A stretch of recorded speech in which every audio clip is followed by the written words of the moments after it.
States of America and to the republic for which it stands, one nation, under God, indivisible, with liberty and justice for all.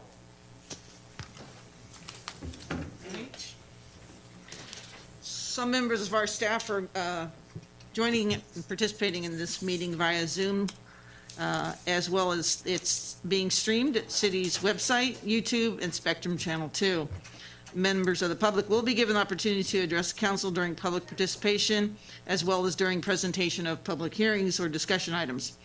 The city clerk will provide additional details and instructions once we hear the public participation section of the meeting. Roll call, please. Councilmember Ariano. Here. Councilmember Larson. Yes. Councilmember Nazrati. Yes. Councilmember Esquer. Yes. Mayor Bublak. Yes, all of us are here. Declaration of conflicts of interest. Hearing and seeing none. We will have closed session at the end of this meeting. Approval of agenda as posted or amended. We have a motion. Second. Second, clerk call the roll, please. Councilmember Ariano. Yes. Councilmember Larson. Yes. Councilmember Nazrati. Yes. Councilmember Esquer. Yes. Mayor Bublak. Yes, passes 5-0. There are no proclamations, recognitions, appointments, announcements, presentations, or briefings. We will move to public participation, Madam Clerk. Thank you, Mayor. Members of the public will be given the opportunity to address council on items that are within the subject matter jurisdiction of the City Council and on any item on tonight's agenda. For items listed on the agenda, we ask that you please defer your comments until that item is heard by the council. For those who are interested in addressing the council, please press the raise your hand feature on your screen, or you may dial *9 from your telephone keypad once the mayor opens public comment and before she closes public comment. Members of the public will be allotted 3 minutes for comments, and comments will be taken in the order of which the requests are received. When it is a member's turn to speak, they will hear an automated prompt indicating their line has been unmuted, and that is when their 3 minutes will begin. Lastly, we request members who choose to address the council to please state their first and last name in the event any follow-up is needed. However, this is not mandatory. Thank you. We will open public participation now. We'll have our first caller. Mayor, before you do that, I was going to make a comment. Sure. So just as a reminder, public comment is reserved for items that are before the city council or that the city council can take action. I know we're about a week away from an election, but election matters are just that. They're election matters. They're things that are outside of the council's purview. And so, again, just as a reminder that any comments that are made during this section should pertain to things that can be actually heard and action taken by the city council. That's it. Thank you, Mr. White. All right, Madam Clerk, open up first caller. If any member of the public would like to address the council, please raise your hand.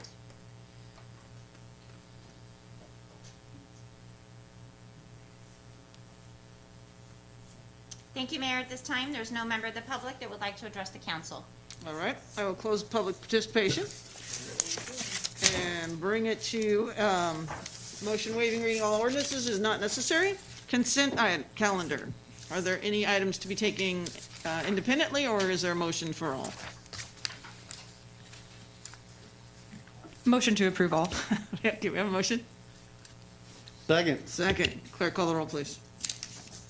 Adopting the consent calendar, Councilmember Ariano. Yes. Councilmember Larson.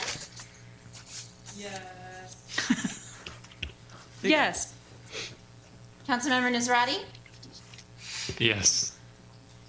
Councilmember Esquer. Yes. Mayor Bublak. Yes, it passes 5-0. Apparently our mics are not working with each other here. All right, public hearings. Request to approve the fiscal year 2019-2020 consolidated annual performance evaluation. Ms. Pitt, are you out there? I am, Mayor. Thank you. Good evening, Mayor and Council. The item before you is one that you see every year about this time, and it is to approve the Consolidated Annual Performance and Evaluation Report with regard to the Community Development Block Grant Program and the Home Investment Partnership Program that the City of Turlock serves as the participating agency and as an entitlement jurisdiction with regard to receiving HUD funds. It reports out our accomplishments for the last program year, and I'd be happy to answer any questions. The details of what is required at the report is attached to the staff report and goes into greater detail. And I think probably the greatest accomplishment last year was the contribution of $2 million of home funds to push the city of Turlock and our Avena Bella project over the finish line to get it funded and to move forward with construction. So with that, I'd be happy to answer any other questions. Questions for Ms. Pitt? Hello, how are you? I'm good. I just had a question. I know that one of the programs that we offer is the first-time home buyer program. In the report, we talk about it's assisted 10 buyers, but we were unable to complete any of the home loans. Does that mean that we funded for the ability to assist 10, but there were no applicants that came through that qualified? Yeah, so we have to go through and set out goals. So yeah, our general rule is that we set out to do 10, and we actually ended up not doing any. And part of the problem is that the home prices now have exceeded what is allowable under HUD in terms of a home price. And the other piece of it is that for the families that are qualified for the program, they can only afford to sustain a first deed of trust or service a mortgage that is in about that $110,000, $115,000 range. But you can't do that and buy a $300,000 home, which is kind of where the median home price is right now, actually a little higher than that. So we're in a situation where we're just, we're not doing a lot of them because we also don't want to increase the down payment assistance past what someone can actually afford to service and really provide assistance. So we've shifted into doing some write downs instead. And so that's why it looks that way. And that funding that we've slotted for that program, does it carry over when it's not used? We hold on to it, and is that kind of what becomes available for us to use in larger projects like Avena Bella? For the home funds, that's correct. In the home program, they've suspended what's called the timeliness test. So in home, you have to expend down below 150% of your annual allocation each year. They've suspended that, so that's how we were allowed to amass a balance large enough to do a $2 million contribution to Avena Bella. On the CDBG program side, we're still held to the 150%, which is a test that they take at the end of April of each year. And so we're still required to meet that timeliness test. So is there funding that we're losing because we've set it aside from CDBG, a portion of CDBG for the first-time home buyers that it is not coming through? No, we'll have expended it. I mean, it's a requirement to get it expended or you do lose it. We missed the timeliness a couple of years ago just because we had some issues relative to thinking we were going to get some projects completed, and that didn't happen. But we shift. So there's some other things that we've been allowed to do. So currently, with COVID, HUD has suspended the caps on public services. So we've gone back to our public services who we've granted funds to and basically checked in with them. Do you need more money to deal with COVID, that kind of thing? And so we'll be bringing another item forward that amends those grant agreements.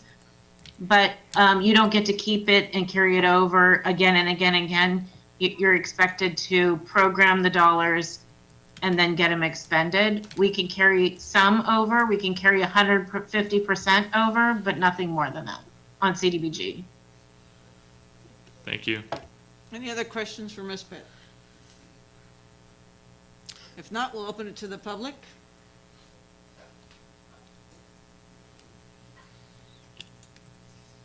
Thank you, Mayor. At this time, we have a caller with the last four digits, 1274. Mr. Treeweiler?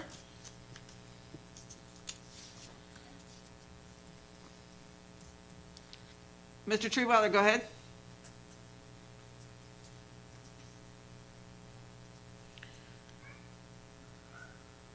Mr. Treeweiler, are you there?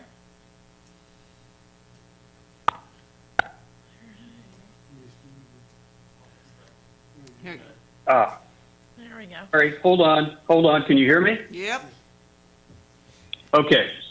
I'm sorry. That's okay. Okay. Maren, I had a question for you. You said the funds will be 150% of the funds will keep carried over. That's more than 100% of the funds. Where did you come up with the figure of 150%? That's more than all the funds. Plus, that's 100% plus 50%. How can you carry over more than 100%? So the way that HUD works is that you get an annual allocation. Our annual allocation is about $680,000 annually, and so we can carry over $800,000 from year to year. So we've been in entitlement since the year 2000. So we received that. We've actually received more than that and less than that over the years, but in essence, we can carry over about $800,000. It has to continue to be programmed. You don't get any more administrative dollars if you've already used the administrative dollars associated with that grant, the original grant fund. But in essence, we can carry over up to $800,000. Okay, and you stated that we have 10 slots, and there were limitations placed on the amount of money that can be loaned by HUD, and the price of homes are so high that we are unable to loan to people. Well, by that you mean we couldn't have 5 slots and double the loan amount to the 5 people that we would normally give to 10 people?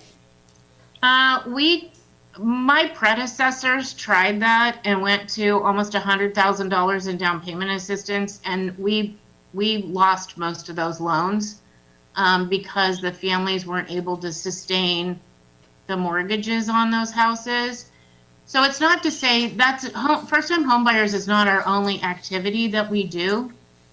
So we still have a very active housing rehabilitation program. We've also purchased some properties and fixed them up and basically sold them with favorable terms to some of our nonprofit providers to turn them market rate units into affordable units to serve like as transitional housing or like the one that we did for Family Promise that basically takes families living in their cars and into stabilized housing.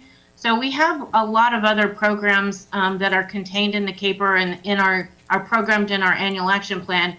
It's just that it's a shift away from the first-time home buyer, but we lost several. Our loan portfolio, just for edification, is almost 400 loans, and so we try to do our best to help families and not basically indenture them financially into a home that they really can't afford. So what we discovered through the last peak and recession is that for those that we did that, where we went from, instead of loaning them $40 to $50, $1,000 as down payment assistance, we loaned them like $80 to $100,000, and that we had the largest default rate for in that book of loans and those programs that they couldn't sustain the homes. So we look at other ways to assist families that doesn't sort of engage them in financial servitude. Thank you. thank you. Another caller?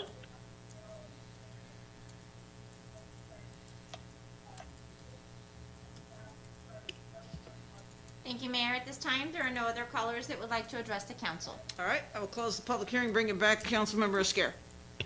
Yes, and the explanation you just gave, Mayor, was beautiful, because I remember the crash of '08. There was a lot of, and Miltis, for you also information.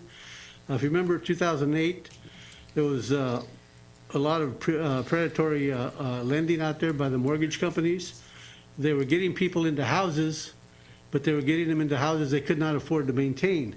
So our goal is not to get people in the house just because, it's to get people in the house that they can maintain. It does us no good to put them in there if they can't make the payments or they can't keep it up. So these are safeguards that we need to keep in place. And I thank you, Marin, for staying on top of that. Comments? One more question on the first-time home buyer.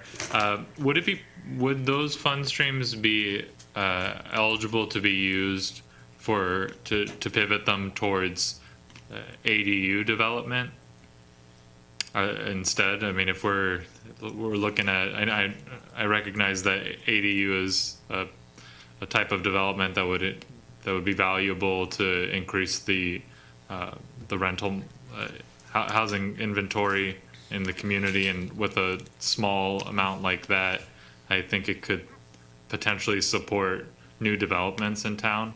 Is that something that would qualify? So the property owner would have to be income qualified. So they have to be at 80% of the area median income or below. So theoretically we could, it's just that, and they still have to get, we could be the primary lender on ADUs. It's just they would have to be income qualified. And that would be something we could take a look at, Councilman Nasrati. And it would need to go in our annual action plan that comes before you in April and May. But we could take a look at that, absolutely. I'd need to look at a pro forma to make sure that financially that would work. We could make that work. But yeah, we can absolutely take a look at it. Thank you. Any other comments or questions for, yes, Councilmember Larson? First of all, to Director Pitt and her staff, thank you so much for all the work you put into the housing issues, and also the funding mechanisms, the resources that really help keep our city going in the right direction. Avina Bella, I think there's so many accomplishments this year that really just add so much value to our community, especially in terms of the holes that aren't able to be filled in naturally, like Family Promise. We have no place to house homeless families, more low-income units with Avina Bella, and the transitional housings that we're able to utilize resources through our nonprofits. I mean, it goes on and on. It really speaks to, I think, your experience and how you lead your department. So thank you so much for that. And specifically to the comments and the questions that my colleague, Councilmember Nasrati, asked about the first-time home buyer, I think this really is leading to a much larger issue. The issue that we're now seeing people that are prepared to buy a home, their first home, which is typically priced, should be typically priced nationally from $100,000 to $150,000 range, which is a typical first-time home cost. We're now seeing those people not being able to be eligible for programs that are designed to assist them because the housing market in our area almost triples that amount of money. And we're using not crazy metrics. We're using the median income of someone that's living in Turlock. The average income that this person has that's living in Turlock, they've lived here generations, they have a degree, they have a great job, and they're still not able to purchase a home in Turlock or in the Central Valley, one of the most unaffordable places to live in California. They're still not able to do that. This speaks to the larger issue that we have a housing crisis in all of California. We're trying to do our best. We have great staff that's smart enough to do the best. We're still able to lead the pack in a lot of ways here in Turlock, but this is a huge issue that we need higher up legislators to really take a hard stance to figure out how to fix this, or we need to change the metrics in which we evaluate these individuals that are prepared to buy a house. I know that that's not ours. That's not our Turlock staff. That's higher jurisdictions. But this problem is not going to fix itself. And we can't do exactly what what Director Pritt said, which is putting people further into debt by giving them lower rated loans in order for them to purchase a home that they simply can't afford, that nobody that has an average income that lives in Turlock can afford. let that sink in. It's just incredible to think about. That's an average person who's doing everything right, has a family, ready to purchase a home, and they can't do it here. Okay, are there any other questions, comments, or a motion for accepting? I'll move to approve. All right, we have a motion Seconded. and a second. Clerk, call the roll, please. Councilmember Ariano? Yes. Councilmember Larson? Yes. Councilmember Nazrati? Yes. Councilmember Esquer? Yes. Mayor Bublak? Yes, passes 5-0. Thank you, Ms. Pitt. Thank you. Item action 9A, authorizing the city manager to terminate the city of Turlock's participation in memorandum of understanding with the city of Modesto and Stanislaus County for the implementation of a new joint powers authority, the Stanislaus Regional Transit Authority. Mr. Wells or Mr. Bray? Mr. Bray, welcome in person. There we go. I think that's on. Thank you for having me. As the PowerPoint gets loaded, I'll just go ahead and, well, maybe it is loaded. There we go. Okay. Good evening, Mayor and council members. The item before you tonight considers terminating the City of Turlock's participation in the JPA formation of transit services, collectively known as the Stanislaus Regional Transit Authority. As part of this consideration, staff is requesting to reaffirm the strategic direction established and adopted by this council earlier this year with the short-range transit plan, as well as reaffirm the city's commitment to regional cooperation with our local transit agencies. Here's a quick outline of what we will be covering tonight. First, the overview of the JPA formation process. I always think that it's good to understand a little bit of the history of a particular item to put the current discussions into context.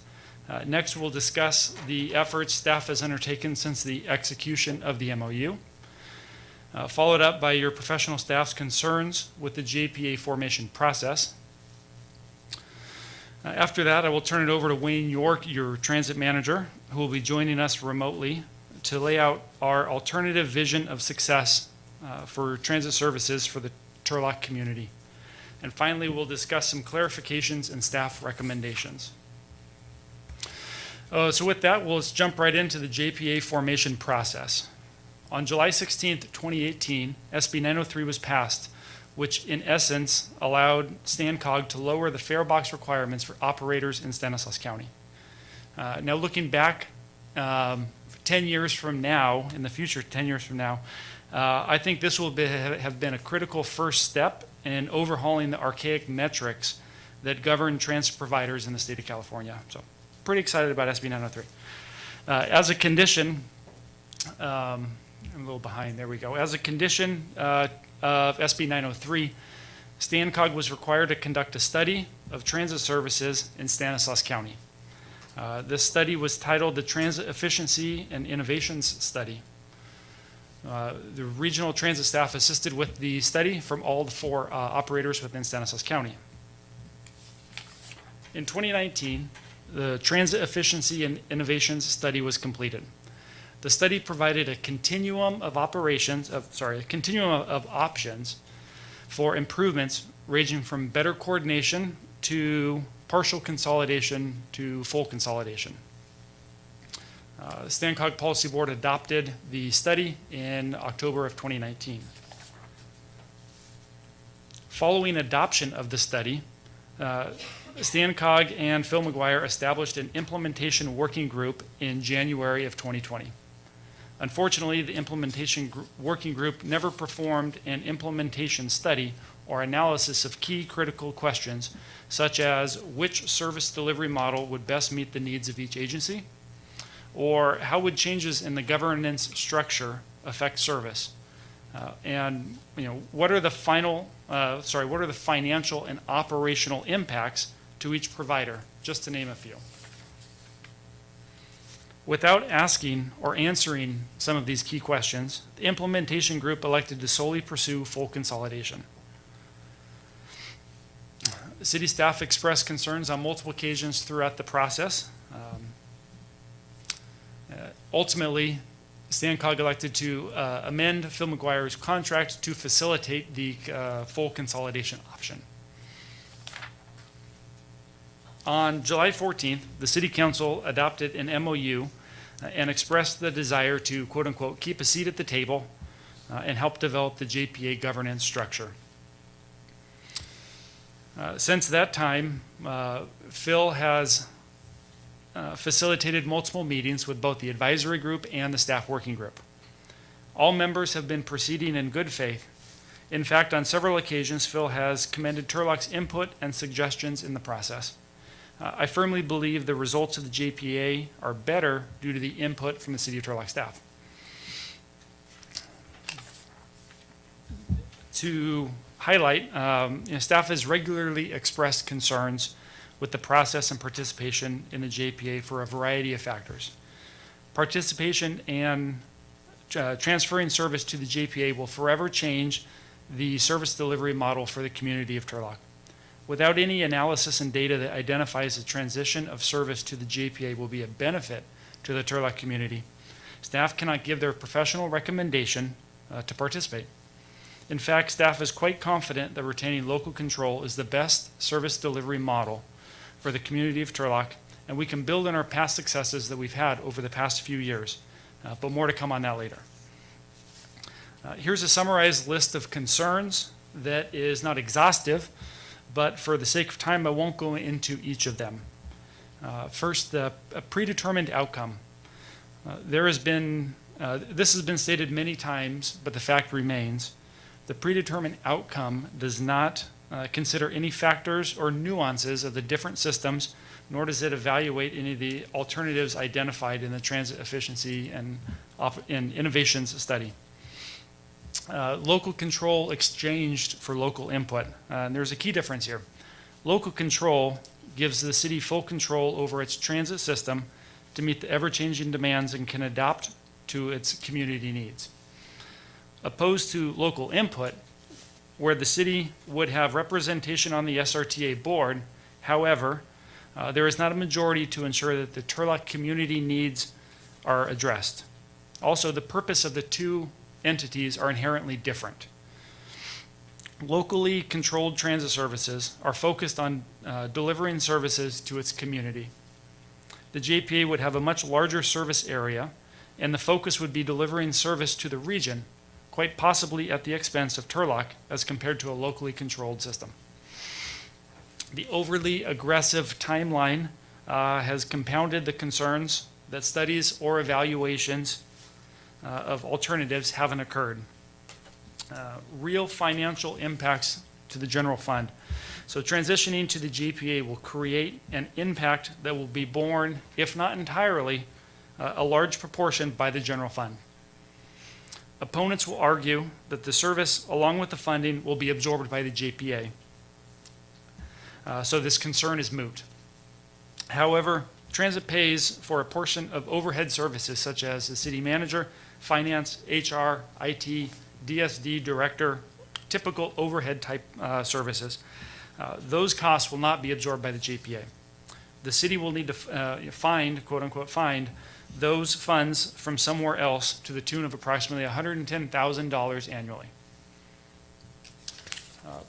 Legal concerns, short-term impacts of the participation, and then finally the regional concerns trumping local concerns. And again, this kind of ties in with one of the previous concerns is the purpose of the regional transit provider will not be focused on delivering what is the best service for the community of Turlock.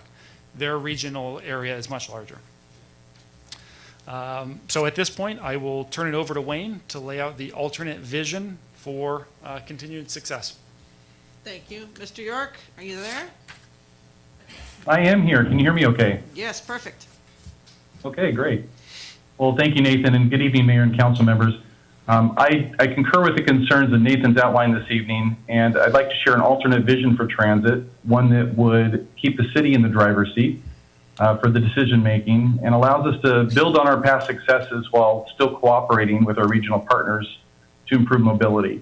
So over the past 4 years, we've made some major improvements to our transit system, as you know, and as well as some major investments to restore passenger confidence and return to a stable position. The changes we have planned for this year were delayed due to COVID-19, but our focus on the passenger remains the same. We responded in a variety of ways to keep our staff and our passengers safe, and in some cases actually leading the way in the region in that response. And so looking forward, should the council elect to retain local control of transit, I see a bright future where we enter a new phase of enhancing service delivery for our passengers through investments in technology, through innovation, as well as collaborative work with our regional partners, all of which is outlined in the adopted short-range transit plan. Another alternate vision is related to no delays. So an unfortunate byproduct of the JPA formation process is that it's had the practical effect of hitting the pause button on any improvements of significance. So agencies are reluctant to take on new improvements and commitments that might impact the JPA. I mean, after all, they might want to go a different direction. So this restriction was formalized in the MOU that was signed in July. If the council votes to retain local control, then while other agencies may still be in limbo, so to speak, during the transition process, Turlock would be able to start actively pursuing these improvements and delivering them to customers, building on the strong brand that we have. And since we've already got an adopted strategic plan, we believe we're better positioned to make strategic investments, as opposed to the new SRTA, which as of right now doesn't have a defined plan, goals or objectives, or even a chief executive, and it's unclear at what point those would occur. One of the hallmarks of a small locally controlled system is its ability to be responsive to local needs. We've been able to partner with other entities such as the fairgrounds and students at CSUS to result in successful, mutually beneficial services. We also work closely with prospective major developers. In fact, we're engaged with one right now. As long as transit is locally governed, we're in a position to discuss their transit needs and provide certain assurances. If we were part of a larger organization, it's unknown how those needs would be prioritized along with other needs in the region. Another example of responsiveness was our response to COVID-19, where we not only followed the rapidly changing guidance released by our public health officials, but actually took a proactive stance and paved the way, in some cases, for our peers to follow, such as when we made masks mandatory on the bus. It's also hard to overstate the value of drivers and passengers knowing each other well, first name basis in many cases. It improves our ability to provide good customer service. Our vision for transit also has us remain focused. It attempts to remain focused on the problem itself and how to best solve it. It attempts to answer the question, what is the best service delivery model for Turlock residents? And the real problem, as I understand it, is not the governance structure. It's not the staff, it's not the fleet. The problems are the barriers that make it difficult for folks to use transit. It's things like 3 different transit passes instead of a single regional pass. It's schedules that don't line up well between local and regional providers, resulting in long layovers. It's service overlaps and inefficiencies. All of these things can be solved through better planning, technology, and communication. And a clear example is our current fares, which have been suspended for 6 months due to the pandemic. A few months ago, the 3 transit managers agreed to restore fare collections together on October 12th, which did occur. We also agreed to a concept of a 50% reduction on fares for the rest of the fiscal year. Ultimately, the other 2 agencies elected to restore full fares while Turlock restored half fares. So the result is a direct, real-world benefit to our passengers, one that they likely would not have received had we been part of a larger agency, since such reductions would likely need to be applied system-wide or not at all. And while fare recovery standards have been increased in recent years, the cities remain compliant with those standards. In recent years, we've been operating under an exemption for meeting fare recovery requirements, and we've leveraged that flexibility to invest back into Turlock Transit to keep fares low, to provide the best service we can to passengers, and it's working. Our ridership has shown that it's working. So the resulting fare recovery ratios for those years are not indicative of failures, but rather success in favoring the passenger over hitting an arbitrary compliance target that we weren't held to. So moving forward, Staff has a strategy for addressing fare recovery compliance and is confident in that strategy. We continue to meet our regulatory compliance obligations as well, even achieving a zero finding rating on our last FTA triennial review, which is not very common in this industry. We continue to engage passengers through public outreach efforts to keep them aware of changes. But the best laid plans don't work without the buses, equipment, and infrastructure to support the service. So in that regard, we have plans for investments in our fleet and in our community. It includes safe route to transit projects like upgrading pedestrian signal equipment near bus stops, adding sidewalk to improve access to bus stops. We have plans to invest in security enhancements at the corporation yard, where our buses park overnight, as well as the transit operations facility, expected to be a new state-of-the-art bus parking and fueling facility. It's going to help usher in the city's fleet of zero-emission buses. While it's likely a JPA would provide some sort of capital investments in Turlock, it's unknown how much or how high the priorities would be when compared to regional priorities. Part of our path forward definitely involves regional cooperation. We've built strong relationships with our regional peers over the past few years, and I fully expect this to continue. This is reaffirmed through the proposed resolution this evening. Your transit staff is eager to participate with our peers in a regional transit plan, which will identify areas for improvement. We would then be in a position to accept and implement the changes that make sense for us and reject or modify suggestions that don't. Here's the bottom line from my perspective. Overall, local governance of transit is a cost-effective, efficient, well-oiled machine. This was reaffirmed in the city's short-range transit plan. So rather than overhauling the governance structure, which isn't the underlying problem, staff believes we should remain focused on solving the actual service delivery problems previously mentioned through better planning, more technology, and better coordination. Retaining local control of transit allows the city to avoid potential legal challenges related to either the lack of discussions with labor groups to date, as well as the lack of public outreach and engagement over this significant system change as required by federal regulation. It would also allow transit to continue contributing approximately $110,000 annually to offset overhead costs, avoiding potential impacts to the general fund. If the council concurred with staff, then Turlock would retain local governance of transit, and the city of Modesto and Stanislaus County could continue to form a JPA if they wish. And in that case, staff would recommend the city of Turlock revisit this issue in the next 3 to 4 years as part of our next short-range transit plan. And that's also reflected in the council action. Reason for this is it allows the new JPA to get established so we can compare apples to apples, so to speak. It allows the council to make a decision based on real data. And lastly, there's no compelling legal, operational, or financial reason for joining right now. And in many ways, it is somewhat risky since JPAs are easy to join, but notoriously difficult to leave, at least with your original resources intact. So staff does not believe continued participation would address or solve any of the stated issues, and it would simply serve to further delay the planned transit enhancements. Before I turn it back over to Nathan, I wanted to provide a few key clarifications so there's no confusion. First, staff's recommendation tonight is not a criticism of a consolidated transit system as a concept, to be clear. It can be an effective service delivery model under the right conditions. So we don't believe those conditions exist in Turlock at this time, so it's not a good fit for us right now. But we should continue to revisit it as part of each transit planning process to see if those conditions have changed.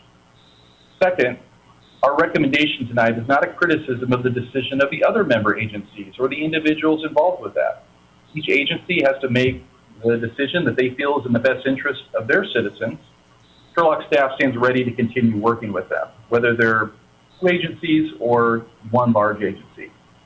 Those relationships that we've cultivated, we expect those to continue, regardless of the decision made this evening. Third, staff's not recommending to never consider consolidation as an option. Rather, we're saying, based on the available info, as well as analysis of the risks and the unknowns, there's a compelling case to retain local governance at this time. So staff would Recommend the city consider other governance options as part of those future planning efforts when they can be considered holistically with everything else. And lastly, there may be those that would view this recommendation as anti-regional cooperation, but that's certainly not the case. That's certainly not our intent. Regional cooperation and coordination is critical to enhancing mobility, improving convenience for the passengers, increasing ridership, and achieving mutually beneficial goals. We believe that we can retain local governance of transit and still achieve most of the benefits of a JPA through cooperation. Essentially, we believe you can have the best of both worlds. And so with those clarifications in mind, I would like to turn it back over to Nathan. Thank you, Mr. York. Mr. Bray? Yeah, thank you, Wayne. I think you laid out the vision well, and you captured some key clarifications, so thank you. So just to reiterate, staff's recommendations tonight are authorizing the city manager to terminate participation in the JPA MOU. Also, reaffirm the strategic direction as outlined in the adopted short-range transit plan. There we go. And lastly, reaffirm the city's commitment to regional cooperation. And so with that, both Wayne and I would be happy to answer any questions. Any questions for Mr. Bray or Mr. York? Yes. Yes, Nathan, Wayne, thank you very much. I know as part of the advisory group that was working on this and encouraged us to have that seat at the table, I still think was a good thing, because it gave us an idea to see some of what's being suggested. A couple of questions I have is that one of the things that's mentioned as an advantage to the JPA is the 3-year extension on the fare box recovery penalties. And I believe, anyway, will that affect us? The fare box recovery, as we all know, everybody in the state knows, it's the actual metric is not perfect, but nobody's been able to change it yet. So rather than to be penalized for it, is that any kind of advantage that we need to address now, or is it something that's going to be coming at us in the future? What's our plan for the fare box recovery? Yeah, thank you. I don't think there's any necessarily advantages to having the exemption. Obviously, an exemption is administratively easier, as you don't have to worry about the fare box requirements, right? The last 3 years, Turlock Transit has been under an exemption, and that's what's been able to allow us to propel Turlock Transit forward in terms of focusing really on the ridership experience and increasing our ridership numbers. There's multiple ways to stay within the fare box requirement. One is to generate enough revenue, right? And we've partnered with CSUS as a standalone funding agreement to help provide transit services to our students at CSUS, but also have an identified funding source. So that's one way. There's some other nuances in the what is calculated and how the costs are calculated. There are some processes that we've recognized that we haven't needed to implement before that we can implement that will lower our costs to help us get within the fare recovery ratio if that is a concern for that particular year. The first year that you are, quote unquote, out of compliance with the fare box requirement is considered a grace year, and there's no penalties at all. And so if the city of Turlock were in that position, the first year would be a grace year and there's no penalties. That would allow staff enough time to make whatever modifications that were needed to the system to make sure we didn't end up with a penalty. Thank you. Questions or comments for More. Mr.? You have more? I'm sorry. I've actually wrote a couple down. Go ahead. Sorry about that. That's okay. One of the other things that I was looking at is that the recommendation from staff is to withdraw completely from the MOU. So my question would be, is there any advantage to extending the timeline rather than withdrawing completely? I don't think there's any necessarily advantage for the city of Turlock right now. I think when you really look at the core of what the city of Turlock's core mission is, and when you look at the core of what the regional JPA is, or whether it's just the county, if both the county and Modesto choose not to go into the JPA together, you're really looking at two different missions, right? The first mission, the city of Turlock's mission would be looking at the local delivery of transit services. How do we get passengers from point A to point B within the city of Turlock?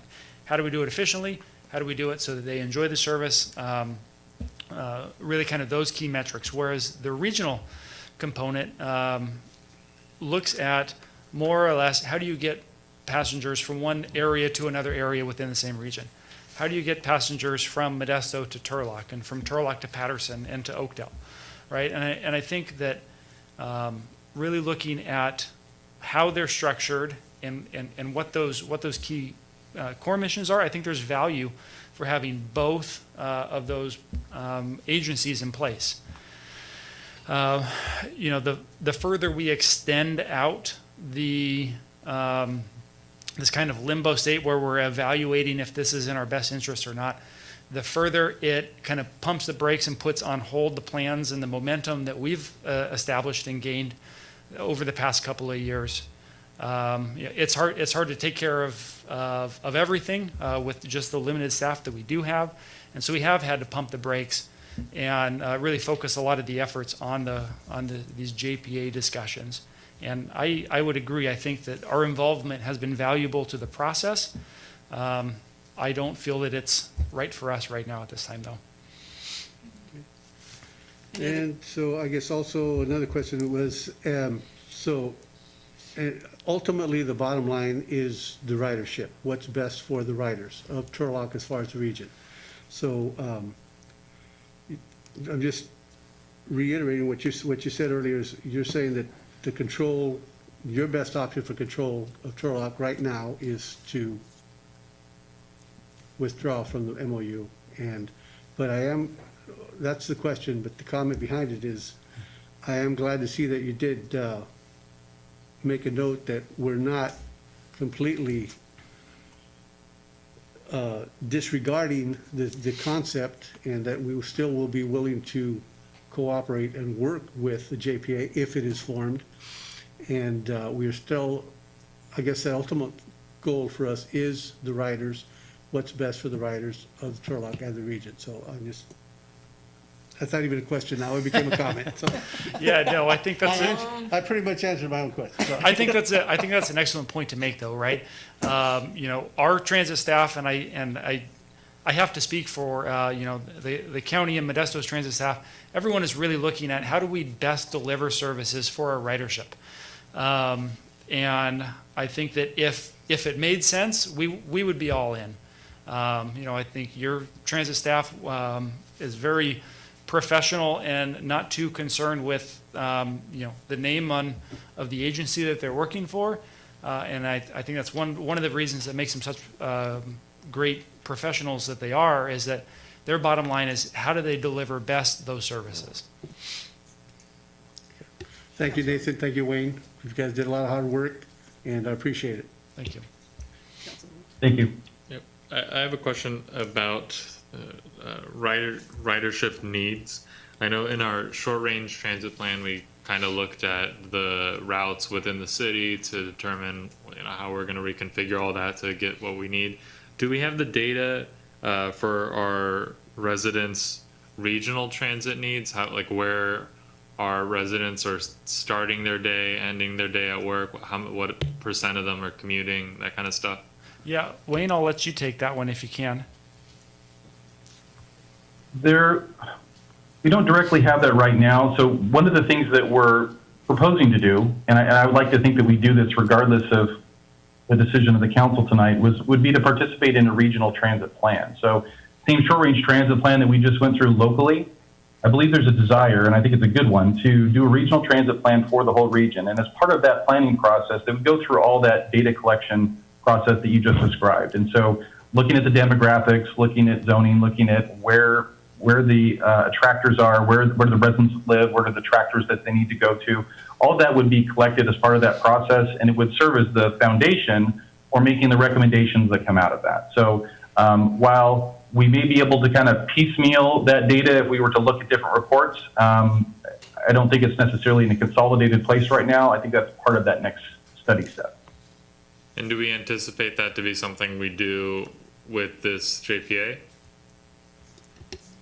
So the proposal would be that this would definitely be a part of that. So I believe the JPA would, one of their first tasks when they form, there's going to be a lot of things they need to do as a new agency, but one of those things is going to be to put out an RFP to start that planning process, to hire a consultant to get on board and to go through that. So I don't know the time frame, because again, the RFP hasn't even been talked about in more than just a theory sense. It's a to-do item right now. And so I don't know how long that process would last, but that is one of those things that I would anticipate in the summer or the fall that there would be interested in putting something like that out. And I'll just add to that too. I think that whether it's the JPA or whether it's the county or whether it's all three agencies independently, I think there's value to be had there, and we would be definitely wanting to coordinate and cooperate with each of those agencies to do that. Thank you. And the other comment I would add is it's not just figuring out where the fixed route services are, because when we look at the needs of our passengers, their needs might not be fixed route. It could be some sort of microtransit or demand response, some sort of alternative solution that's going to be more cost effective, more efficient. And so looking at those demands also helps articulate the type of service being deployed, as well as the hours of operation. Right, any other questions for, yes, go ahead. I got a couple. Doesn't Stancog, aren't they charged with doing a regional transit plan with they don't do the busing system, it's just roads? They are the Regional Transportation Planning Agency. They are not charged with coming up with the regional transit plan. They oversee all of the transit agencies, and they more or less administer the funding distribution splits, but they're not charged with developing those specifically for the region. So when did this JPA idea come to fruition? Because it seems like it's been just really completely too fast, number one. And, it seemed to me when the consultant was here explaining condescendingly to the council and how it was going to go, that it wasn't a very well thought out process. That's my take on it. I'm not speaking for anyone else. But JPAs typically take a few years to develop. Roads take 10 years to come to fruition, and just because supervisor or, Councilman Esquer lives on West Main doesn't mean that he automatically got his road paved. I mean, this is not something that just comes out of there. So, Yeah. I wish that could happen, but it doesn't. It seemed like there was a ulterior motive, I guess, behind just forming this so fast. And in my mind, I was reading our packets, we didn't get our questions answered at all. So I think theoretically it's a good idea. The process has been way too nominalized, I guess, without vetting out what is happening. I know the city of Modesto has some issues with it because I got a couple phone calls today. So I just don't think that it's something that we need to go down right now. That's not our best interest. However, we would still maintain a relationship with those agencies so that we can move forward to, work towards something. But the formation of a JPA takes years. And this thing, it just seems way out of context for what we should be doing right now, especially during COVID when really no one can meet and flesh anything out. So, but Stancog, I thought they did a regional transit plan years and years ago, but they don't do that anymore. Toby, not to put you on the spot, I don't know if you're aware of anything. I'm not aware of anything, and not to the level that they've established, how bus systems interact and how operators interact. Yeah, it's an evolving process, and I'd say, StanCog has that role to really keep everybody on the same page, and this, in essence, was an effort to do that, but, as you stated, it was rather forced in our perspective, and, the needs are still there, and this process, in essence, put a bunch of that need on hold by saying, oh, let's go get this formed, and then we'll fix it. Well, that's difficult at best, and so I think that overall challenge is still there, and it is ultimately StanCog's responsibility as the regional transportation planning agency. This is in their wheelhouse, but it takes their leadership to go get this done as well, and not just the JPA, but making sure that all of the transit entities inside the organization, i.e. under StanCog's umbrella, work together collaboratively. You don't have to have a JPA to work collaboratively, and that has been an evolving process, and it is getting better from my perspective, but there's still work to do. And just because we change direction here doesn't change that commitment to collaboration to make sure we deliver the best possible transit service to our citizens. All right, if there's no I other could probably questions- provide a little bit of clarification, Councilmember Ariano. You might be referring to the Regional Transportation Plan, the RTP. StanCog does do that. That is a higher level transportation planning process that they oversee. But what we're referring to as a regional transit plan is not quite that 30,000-foot view. It is more specific to transit that really gets into the weeds with routes and schedules and levels of service and that sort of thing. So maybe that's what you were referring to? Obviously we need to work together as a region. Just not doing this JPA doesn't mean that we're not going to continue to move forward with, items that need to be done for our population that are, using our transit. We just want to make sure that it's the right fit for us before we abandon everything we've been working on, because I think that, Mr. York does a phenomenal job with our transit. Our buses are clean. They're, we just purchased, 3 new buses within the last few years or year. And, moving forward with the program, it seems like we have done a very good job. And, we've need to move forward into the, next century or whatever, but that doesn't mean that we need to abandon what we've done thus far, so. So for formality here, we're getting a little bit off. We still have public comment. I don't want us to, get our vote ahead of ourselves. So are there any more questions for either Mr. York or Mr. Bray? If not, let's go ahead and open it to the public, please. If any member of the public would like to address the council on this item, please raise your hand.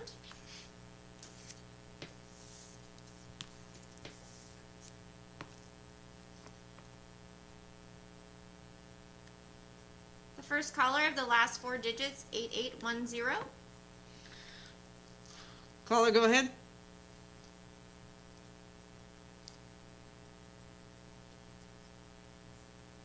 Go ahead. Hi, this is Mary Jackson. I'm a former StanCog 4-year participant from 2008 to 2012. I believe I spoke the last time this was discussed. I think that Mr. Bray and Mr. York are spot on with their expertise and experience in saying that Turlock leaders need to stay behind the wheel, driving and managing our city's bus service. I would really be cautious during a pandemic of joining a JPA. I think several of the council members, Councilmember Ariano, have pointed that out. I really don't think that there's been enough time, enough discussion, enough research into this, and I really feel, when I was on the council and we were in the middle of a recession/depression, there was a lot of talk about privatizing city services, and one of the ones was parks. And when you looked at Modesto, the city of Modesto had just privatized their parks, and it was a disaster. And I really feel that if our fare box ratio has gone up with the new agreement with CSU Stanislaus, the partnership. I think I remember there was a picture of council members Nazarati and Larson riding the bus. or maybe I said on social media, but the point is I don't think this is the right time to make such an important decision, and I would always stick with trying to keep, if we can afford to, do it locally. Thank you. Next caller?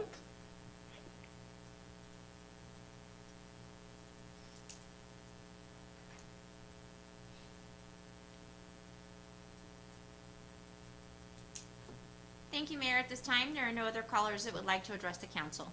All right. We will close the public hearing and bring it back for comments. I'll go ahead and say some stuff then. For the record, I'm glad you guys got to see what I kind of already, I could see where it was going to go. I'm glad you took the process and went through it. I didn't think it was a good idea. I don't think we're ready for that. You can hear the passion in Mr. York's voice. I mean, he loves this stuff. We're lucky to have an employee that's so committed to transportation. And sometimes when you start to put everything into a pot and it starts to melt, you don't have a York. You've got kind of just parts of it. So I'm happy that we're back here and that we're always going to keep the idea open. But I think that Turlock still needs to see if we can keep what we have and do better with what we have. We have 2 motions and 1 resolution. Anybody? Yes, please. I'm gonna restate some stuff that we said when this this kind of idea started coming up, that it was really a result of an entire study that StanCog conducted over our transportation as a whole and as a region, and really the opportunities that were identified that would really help benefit all of the operations that are involved in StanCog at least. And this was only one of those solutions. I think that's a very key component here. And I understand that it definitely can be beneficial for the other jurisdictions that will continue this conversation, and I encourage them to. I think that the group that Gil and I were able to be a part of were a group of very passionate civic leaders from the county to the local jurisdictions involved that want to make sure that this is done correctly, and we're asking a lot of hard questions. And I think exactly what Director Bray said, that I think that the conversation benefited so much from our staff members being there, especially in the staff working group. Definitely from Manager York's input throughout that process. And the question that Councilmember Scare and I were continuously reiterating, at least in every single meeting we had, was that we're still not sure that this is the best operation for Turlock because of the operation that we already have. We understand that all of the details would be worked out in an equitable way, but only after this JPA was formed, only after we give our assets away, only after we give our employees to this jurisdiction, and only after we give away all of the local control that we believe contributes greatly to the positive results we got during our short-range transit plan, which conducts public outreach, public surveys of the public saying, yes, they love how we're conducting our operations right now, and how we can make sure that we are providing the most effective and efficient, cost-effective and efficient way to have a transit operation. And we don't want to stop that momentum. And I think that's really the key that we have here. We are in an upwards trajectory here in Turlock in terms of our transit organization. We have a fantastic team ready to always tackle the next objective and just make us continuously better. And I think it's very key and respectful that our own staff is acknowledging that regionalization can be the answer someday, and that we're not against the theory of that, because I think that especially in rural communities such as ourselves, that it can be the right thing to do. But just with the amount of work we've put in and the positive reaction we've gotten from our public about specifically Turlock Transit and how we conduct ourselves, I think that it's very fair to say that this is something that we don't need to get involved in right now, but we are always open and absolutely willing to work with the neighboring organizations in our region, because that is absolutely crucial to the success of this region in terms of its transportation. I also want to provide that Manager York talked a little bit about the PPE that we were able to provide extremely quickly when the pandemic started in March. And I think he's just very humble about it. But we also provided PPE to surrounding transit organizations when they needed it. They came to us because we had it first, because we were able to do that so quickly. So that's just another example of how we were able to respond so fast to the pandemic, and I think it just goes to our staff. And just to reiterate our mayor's comments too, if I can keep Turlock employees as passionately and intelligent and as thorough as this presentation was by Manager York, with Turlock on their chest and them thinking Turlock first, I think that that's extremely beneficial for us. So great presentation. Thank you for your thoroughness to both of you. And I think that our minds are in the right place, and we're excited to be partners with whatever happens after this conversation. Councilmember Scarrett? Yes, just final comments. I understand that, where we are, and like I said, I appreciate all the work you guys have done, Wayne, Nathan. Every time I needed a call, I got my my questions answered pretty quickly. I was able to go into these meetings with information, and I appreciate that. The one thing I don't want to lose sight of is that as good as we are, and we know we are not an island. And so let's not completely look away from the idea and the concept, because someday it may be the place we need to go. If it's, if we see something change in the near future and we need to pursue it, that's why I appreciate the remarks from both of you that said that you are both willing to keep looking at it. And if something happens and we need to go that way, it's still an idea that's in our minds. We want to be good neighbors, and if we can help other people, and I think by us participating in whatever it is we participate in, we make it a better situation, because I know that our staff is excellent. I know that the system we have is great, and so just. I appreciate everything you've done, and let's just keep that on our minds. Don't walk away from it completely as dismissing the idea. Okay, we have two motions and a resolution.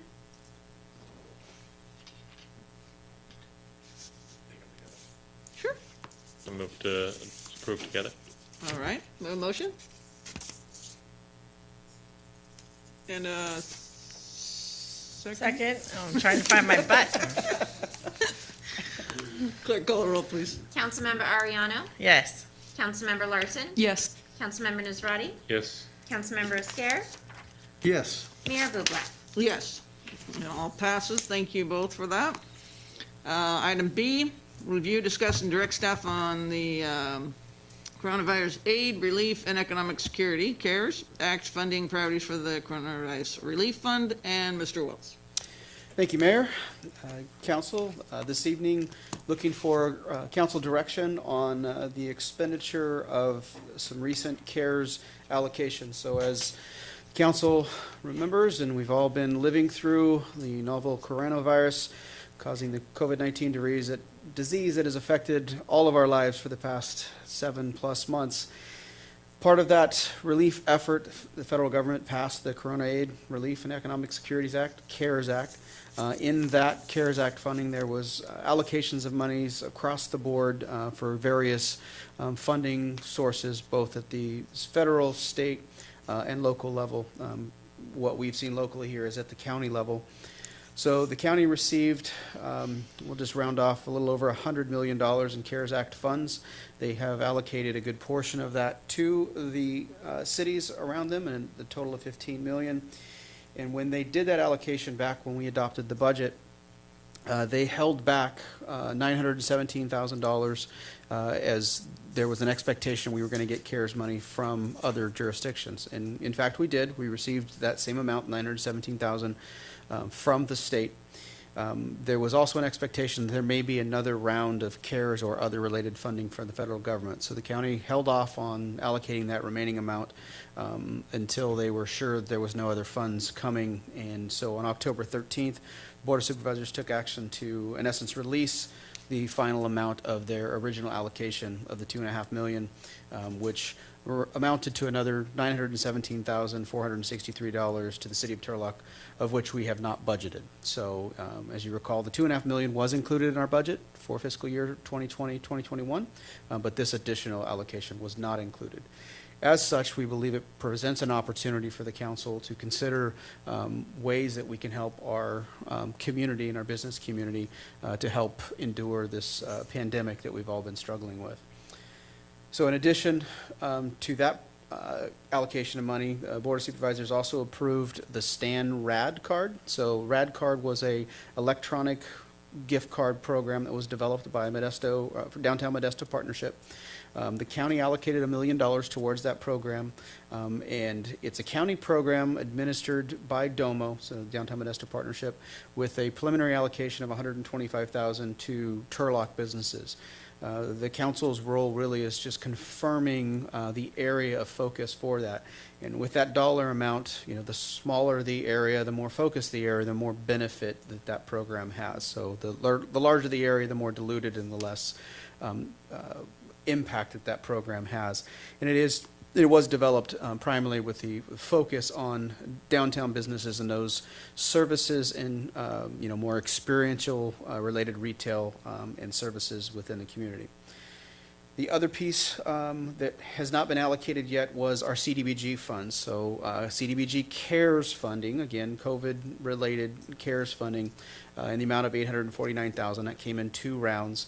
And so the expectation on that is to use those funds, as we talked about this evening on the summary of our CDBG, is to use those monies for our income qualified, our lower socioeconomic, more challenged folks, and help them with mortgages, rent assistance, utility payments, and those type of things, utilizing our partnerships with nonprofits to focus those efforts on those folks at the lower end of the economic spectrum that are impacted by the COVID-19 pandemic.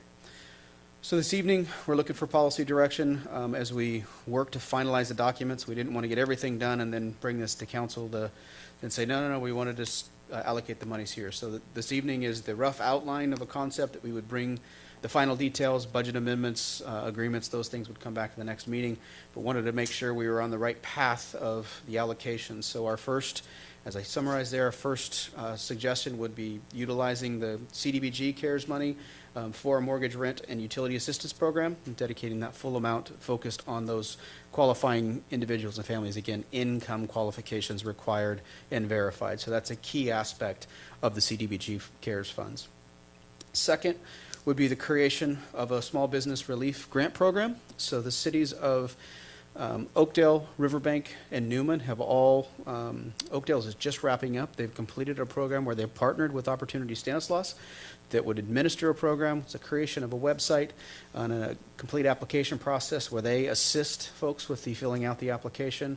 They complete the scoring, and then the city can provide whatever level of community or committee review, or we can kind of design that aspect of how we want to oversee that. With that allocation of $917,000, the staff recommendation at this point is $725,000, but just for context, the cities of Oakdale and Riverbank both did $250,000. So just, cities that are a third of our size in that magnitude. And there's nothing special about that number. If the council wants to allocate a little differently, completely open that. We didn't want to get too far ahead of ourselves in terms of the allocation.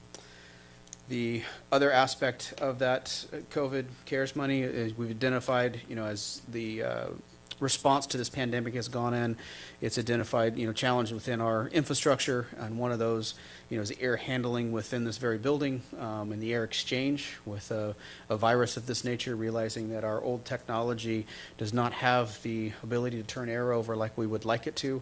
So there's an opportunity to replace and be a direct COVID expense for the air conditioning units in City Hall.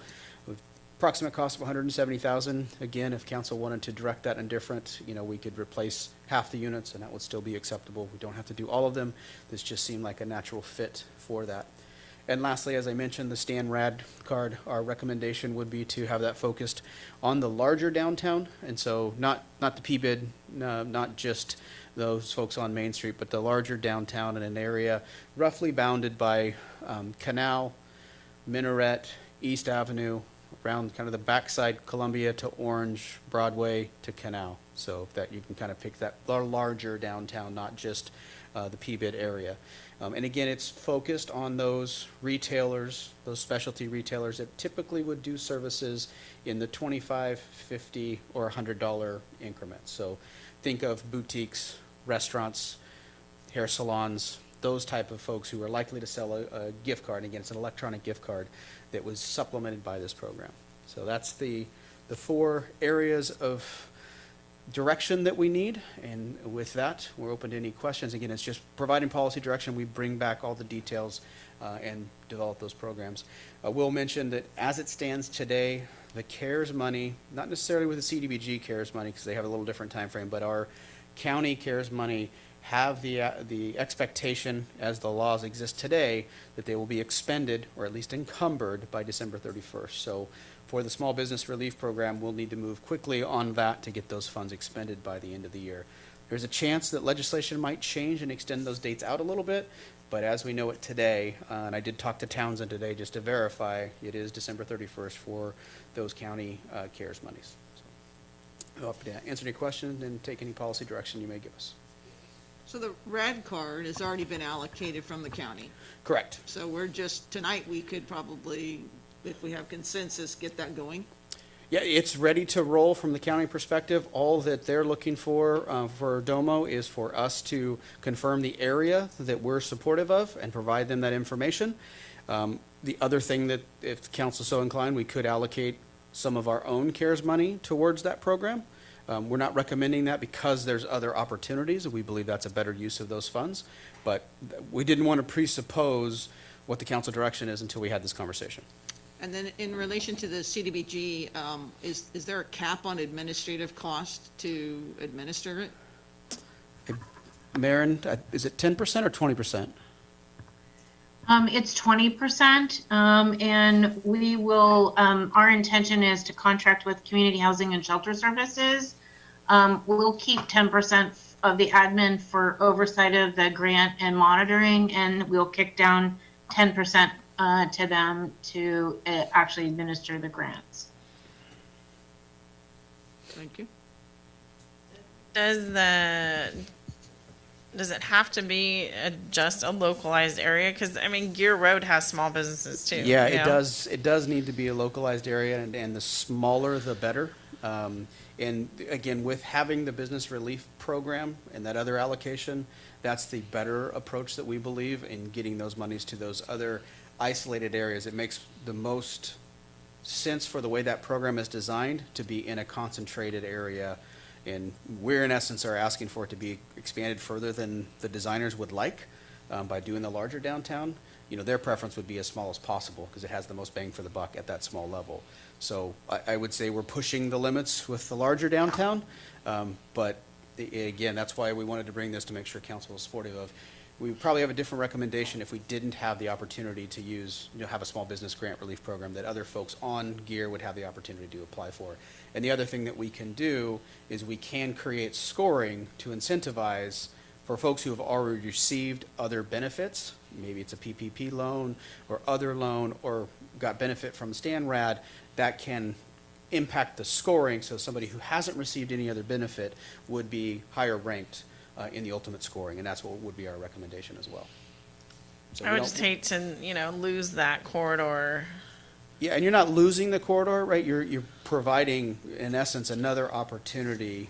The RAD card it's really designed for those specific experiential retail, and that doesn't meet all of the criteria for the Gear Road corridor or even Monte Vista Crossings for that matter.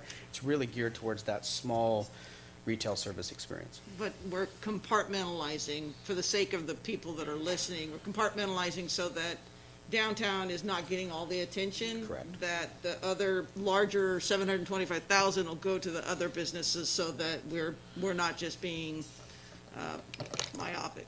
Yeah, I would say that, the best way to describe this layout of these 4 different allocations is putting the right money to the right location to where it can do the most benefit to the businesses in that area. So, we have that kind of allocation to low income, focused on a downtown with a program that was designed for downtown, and a business relief program that is designed for citywide businesses. Relief have to be spent and rent, assistance have to be spent by the end of the year?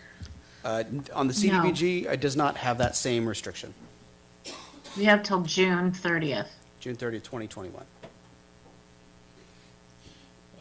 The small business relief grant program, do we have any recommendations on what's the cap per business? So the other programs have all been in that somewhere, between 20 and 40,000, 25 to 50. Those are numbers that we didn't want to presuppose until we got some parameters from you in terms of what makes the most sense. So it's somewhere in that range, and we would kind of do an analysis of all our business and see who we think would qualify and kind of break the numbers back. But I would say, just based on what other folks have done, somewhere in that range, 20 to 40. So, and most folks will tier that based on the number of employees, right? So the more employees you have, then the higher the threshold you'd be eligible for. And there's a couple different ways to do that.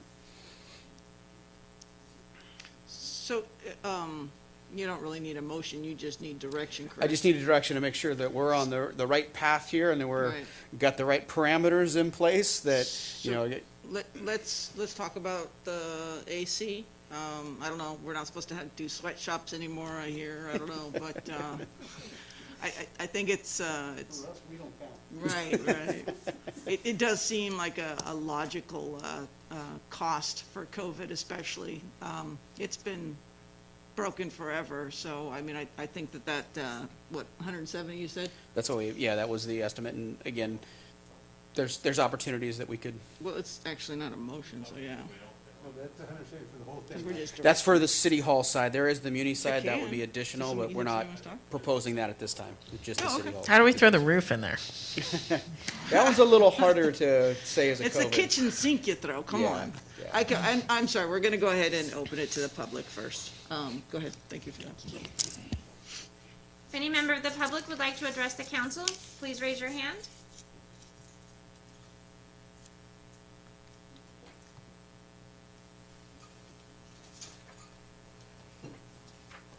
Thank you, Mayor. No member of the public would like to address the council. All right, we'll close that public hearing and That happened at least once. here we go. I couldn't get off without one. Yep. I have a caller with the last name Smith. Caller Smith? Yeah, I'm here. Okay. My name's Lori Smith. I'm on the Turlock Downtown Property Owners Board, and I am a business owner in downtown. And I kind of feel like we're getting hijacked here because this idea of the RAD card came to our board. They're doing it in Modesto. And we actually, as a board, we're also going to put in $10,000, but that would be PBID only. I think it was proposed that way to the county, and I kind of feel like now we're expanding it out, and the more you expand it, the less impact it has. I just wish you would reconsider that it not being the PBID. It was kind of our idea. Now I feel like, it's kind of been taken from us, but that's just my thoughts. Thank you. Thank you. Next caller?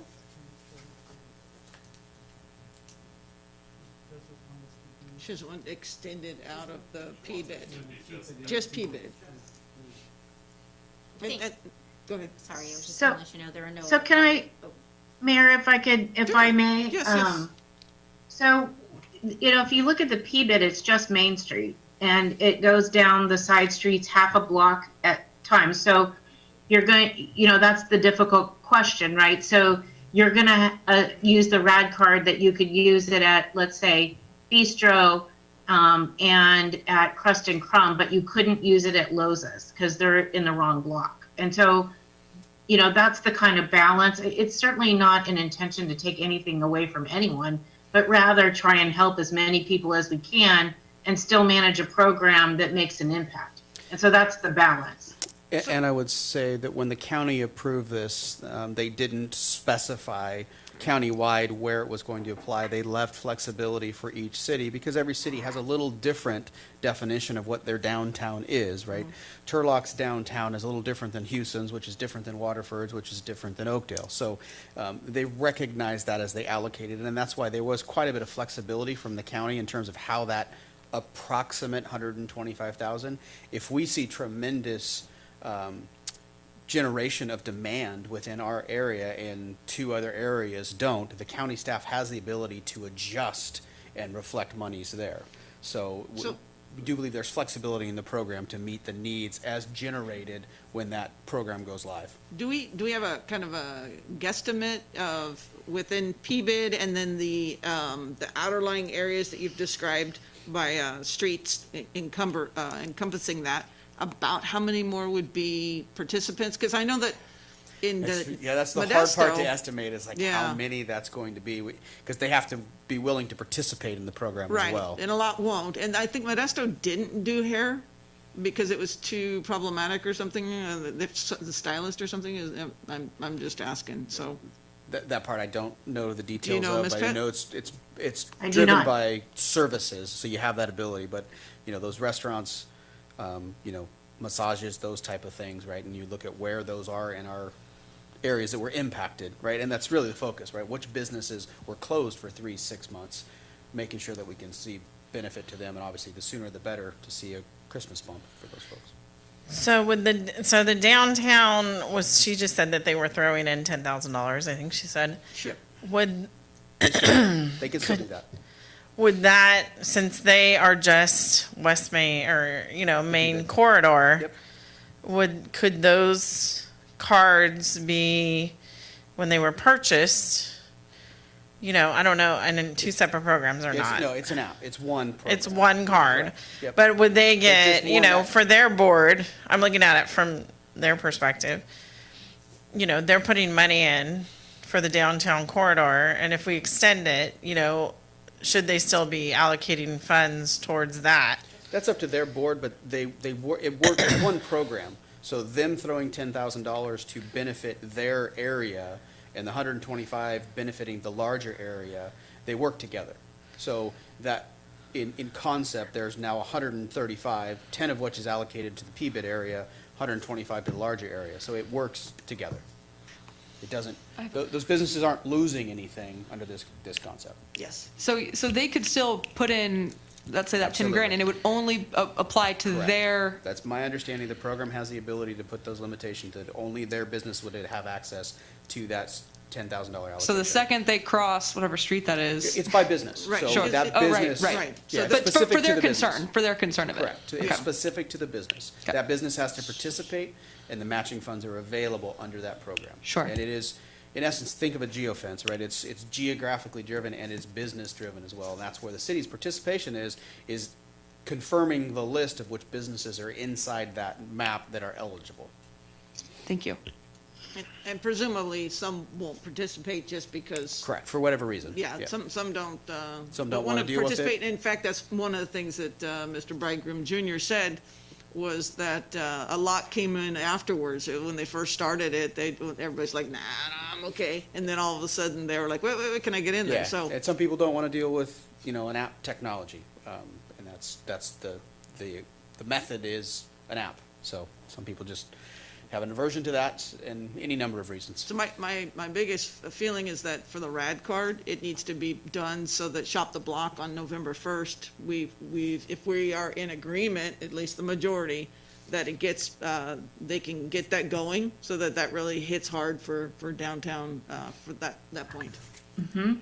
That's the goal. My conversation with Mr. Bridegroom today is they're hoping to get this thing rolling tomorrow or Thursday at the latest. All right, so do you have, on that topic, do you have an understanding? But we still have some public comment here. I just want to make sure I understand. Oh, what we you already guys are saying. did.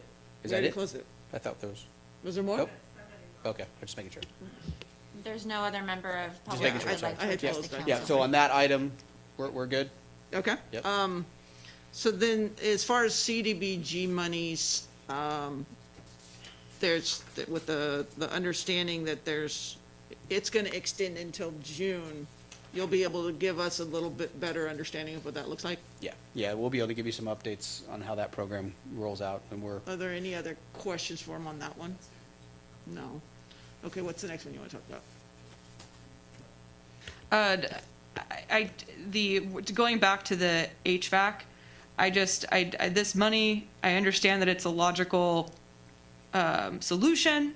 I understand that the intention behind the monies are to address COVID-related response. I don't know. There's so many businesses around our city and people that have been extremely hurt by this pandemic financially, that it doesn't feel right to me to be using it for capital expenses when it could help one more business or it could help one more family unit in the house. I would suggest that money should be used for the other areas. My thought on that is maybe there's at least a reduction in some of the contribution to it, because one of the things that I really liked that came out of Modesto was that they used some of their funding to support the Volt scholarships for local residents that have been impacted by COVID. So if we could do I think they put 20 people through. Yeah, they did 20 at 5,000. So Volt Opportunity Stimulus Loss reduced the amount, so they did 20 at 5,000 each. So they allocated 100,000. Yeah. So for their size, in talking to Tyler today, I would suggest, if we're going to go that Okay. route, something like a $50,000 allocation, 5 people, Yeah. 25 to 50, 5 or 10 at that level.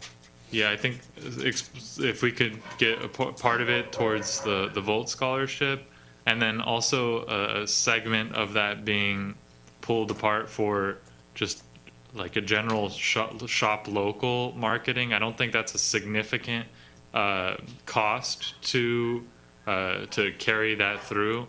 But if we could have an agency, a marketing agency, or one of maybe the chamber or downtown, not just downtown, because I think we focus too much on just that, but just the general, the importance of driving consumer behavior to shopping and supporting our local businesses.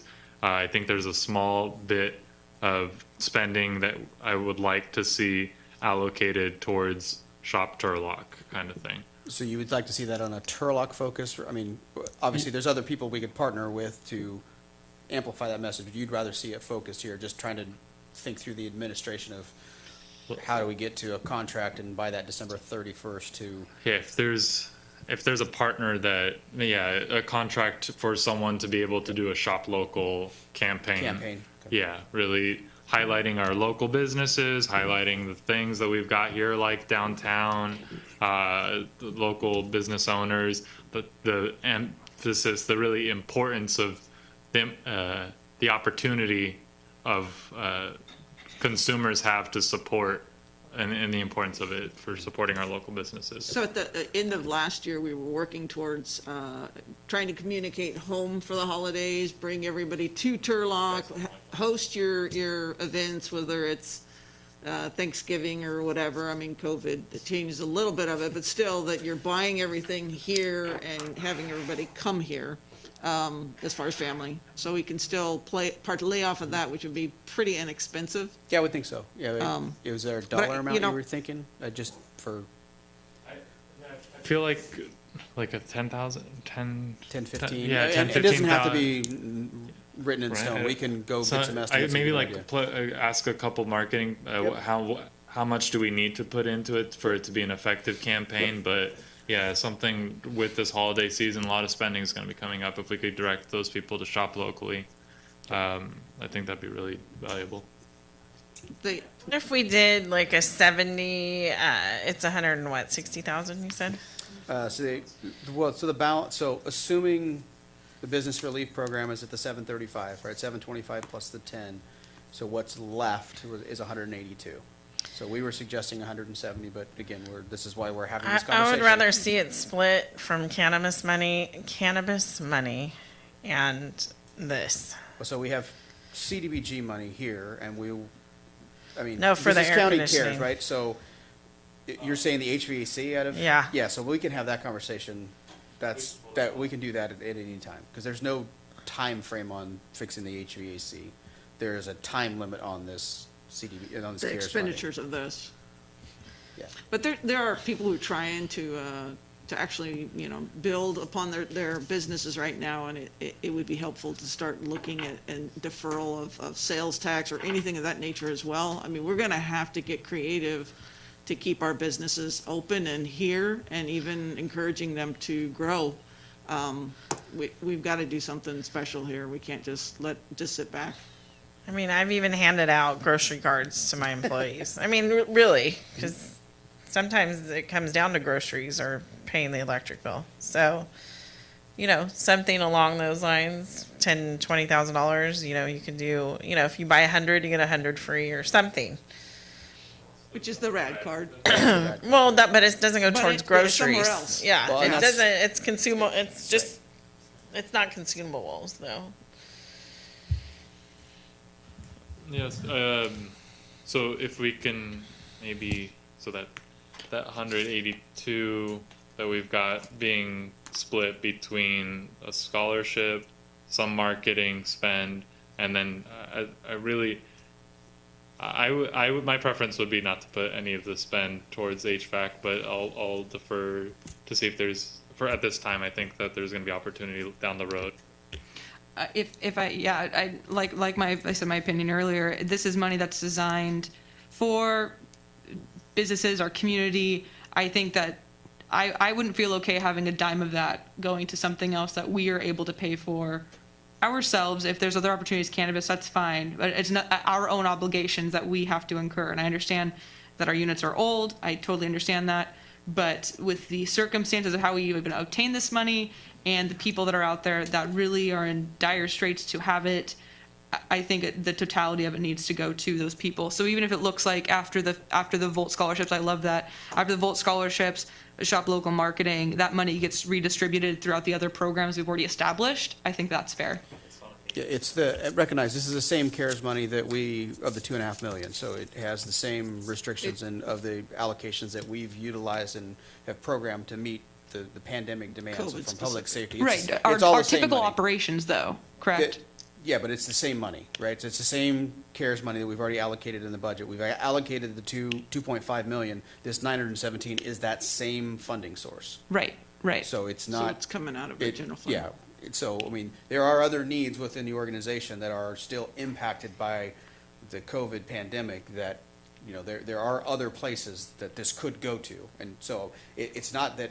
We're just gonna spend it out. You don't have to, you can, and that's why we're presenting it this way, but you don't feel like, oh, there's 917, 463, we gotta spend every dollar of that here. If not allocated, it will go towards our general COVID response for this fiscal year. Well, which will be I would public. just add one other wish list, if I could, is that there are so many people that are continuing to go and try and get fed. And that group is getting larger and larger. So if we were able to help with boxes or something throughout, just to get some money from that towards that, it would be very helpful. I think that food box, I mean, there's several different, nonprofits that are doing things, but, I mean, if we can help, yes, Ms. Pitt? Yeah, so one of the things as part of the COVID is that HUD has lifted, as I previously mentioned, has lifted the cap on our public services grants. And so we did already reach out to both of our homeless providers and then like United Samaritans, who we fund their senior emergency food box program.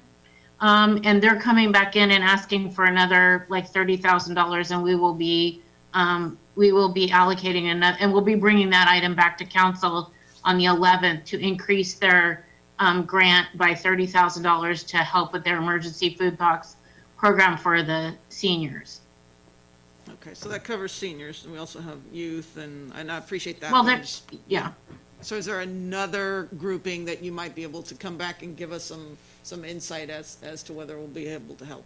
So I guess the other two pieces, just to kind of circle back to that RAD card, would there be an interest of putting $10,000 to match for the P-bid area? Just kind of, I'm just throwing out ideas, don't think, so there's so of the 182, right, you've Yeah. identified about 100,000 with these concepts you've come up with here, just rough numbers. So if there was an interest to throw another $10,000 of this money towards the RAD card for the P-bid area to I see basically what you're match Turlock Downtown's, Oh, I see, yes, you know what I'm yes. saying? So they've put $10,000 of their own money, And the 120 is already given. and that's already so county you're money, right? So over and if we were to above. put 10,000 towards that as a match to the downtown P-bid area, Sure. that might be at My- least my- a balance to that conversation. But My- you can see at the other side that we have done things for that. So, Yeah. I mean, I My- see it both ways. I just want to be able to throw that out. I mean, do you have any estimate as to the costs associated with the like street vibe closures and stuff like that? And not off the top of my head. I just know that there is There's a cost, of course. Yeah, there's a cost, and there's a strong impression out there that we do quite a bit to support the downtown, and I know it's a critical piece to what the allure of Turlock, but I think that this dollar, it's not a free market dollar. We are still restricting it to a general area. There are incredible businesses up and down Main that are going to be able to, the consumer is going to be able to decide where that goes. If we're throwing money into it, I think it's still keep it as free as the RAD card will allow within that. I know that guys like Otter and Memos and Lamo, all those, the ones that are in that main strip that have the appeal are going to be drawing a significant share of the 125,000 that's being already contributed right now.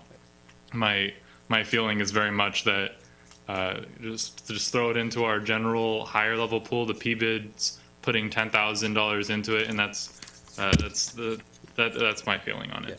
Or alternatively, you could put it into that larger area as well, to put more towards that 125 area. Both are options. I'm just trying to make sure I'm seeing where you guys want to go with this kind of return. So like I said, time frame will get real short as we get. I'd like to see the Volt Institute thing, just a small spend on marketing, and then the rest of it being divvied up between a RAD card, the small business program, and the mortgage, dependent on like staff's recommendations for where it could get the highest. So I'm confused. So you're wanting of the 182. Yeah. I got Of the 182, Right. get the Volts thing, Yep. get those scholarships in place. Yep. Then you go ahead and do a small spend for marketing. So we're now probably around 60, 70,000 off. Yep. That remaining $100,000 being divvied up between the three items that we have, and maybe just actually potentially just focusing on the small business relief and RAD distribution. That's my. Okay, I just wanted to make sure, because the CDBG cares is kind of, that's yes, done. of its So own. we're really talking about RAD and the small business, so with that, so I'll look for other direction, that's one, and make sure there's. So the RAD is gonna be, it's getting what it's getting, right? Correct, it's getting the So 125. the rest of the large amount, 725, is Yeah, is but we going. could add to that, right? So rather than fund here, we could, rather than do 725, we could do 750 or 775. Right. That's really kind of the balance here. So hearing what Councilmember Larson would say, I think she would say, put that difference into the small business relief program, to raise the 725 up to that difference. And that's why I asked about the RAD card, to see if there was support for throwing additional money at the RAD card.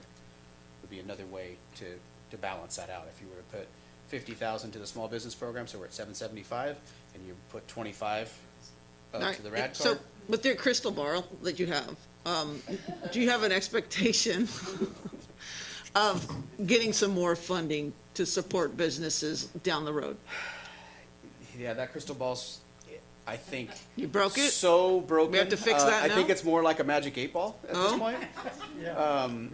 And Yeah, the conversation with Townsend today over that very question really comes down to, you know, who wins both the president, the House, and the Senate. And you don't know that either? No, if I knew the answer to that, I would be probably making some stock purchases. Gotcha. But I Okay. don't, so I won't. So that's really, that bigger picture conversation really comes down to who's controlling those three locations. And like I said, if anyone in here can predict what's going to happen on those three levels of government, let me know, because like I said, there's probably some real good stock purchases that we could make. So that's the challenge. So Okay. we have to assume that we're not getting Right. any others.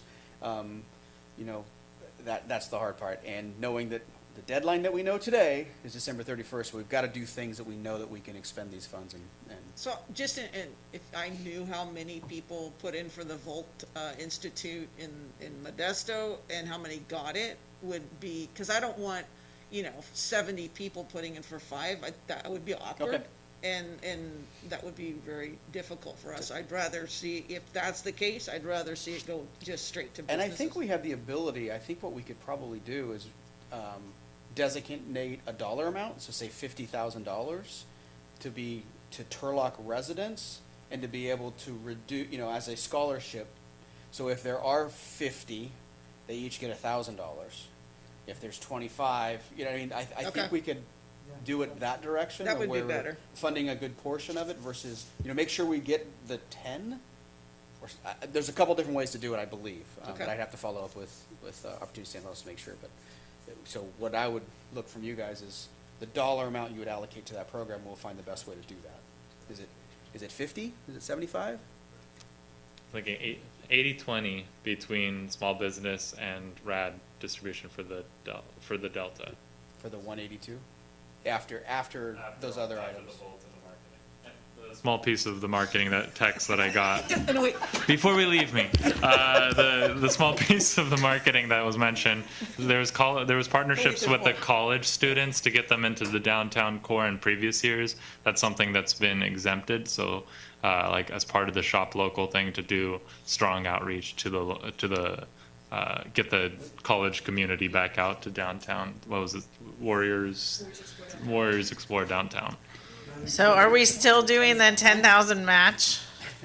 I don't think there was support for that. Well, I'm just, yeah, I would say that you better check with President Jung, because she has an aversion to people like her encouraging the students to go out in public and all that kind of stuff. She has 150 students on campus, but I don't know that.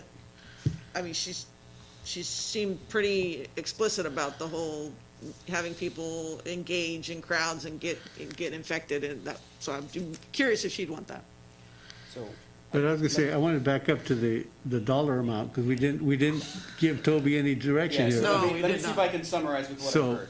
50, So- I like the 50. So here's what For the- I would suggest. So for item 2, small business relief program, we change that from 725 to 800. Okay, so that's Listening. 75. So the 182 is down to 107. Okay. So we take the 107, we put 50 to the Volt scholarship program, and then these other programs, local marketing, other locally funded programs are somewhere in that $25,000 range, and then you throw $25,000 to the RAD card. And we missed the marketing, right? No, that was No, that he was part did. of that. That's a No, he 20? got it. 50. for the- 50, so that would make 57, you're down to 57 left, 57. Right, 57 left. Then what I said was 25-ish for the local marketing and other food boxes, other programs of that nature. Call them the smaller targeted. So I just rounded that off. What I'm thinking is 15 for the marketing and 10 for those other smaller growth programs. With 32, throw 25 to the RAD card, and then the rest is round off to Back to the businesses. back to the businesses. Not an 80-20. Yeah, or like I said, and that's, we can massage that however, there's just an idea, so feel free to, 25-75 split, yeah. it's kind of that using it, so. You got your direction? I think so. I'm just making sure I got head nods. Yeah. All right. 800. Understanding that, Yes, Yeah. before you run out of time, let's get this.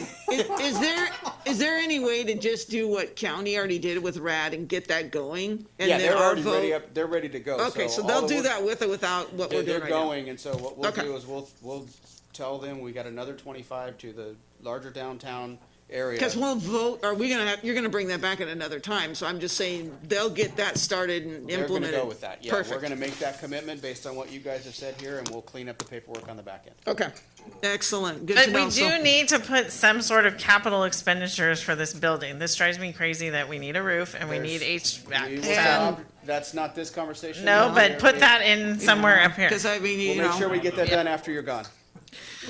all right, Just that'll, kidding. Future consideration. so that leads us, if we can just transition perfectly into reopening public meetings, if we had a new AVAC, we would be able to, CVAC, we'd be able to have better air in here, but go ahead. All right, thank you. That is quite a shift from a conversation about spending money to opening back up City Hall, and primarily a conversation about opening the council meetings to the public. So today at noon, the governor announced the latest numbers, and Chief Carlson will give us some more details on that, but we squeaked by the hair of our chinny chin that we are at 6.9 on the metric that needed to be 7, so we did make that threshold, so that's important to stay in the red tier. However, the worry is the way that number is calculated, it's a 7-day average with a 7-day lag. So it's not last week's data, it's the week before. And last week's data was not real good. So our case numbers in that last week are higher.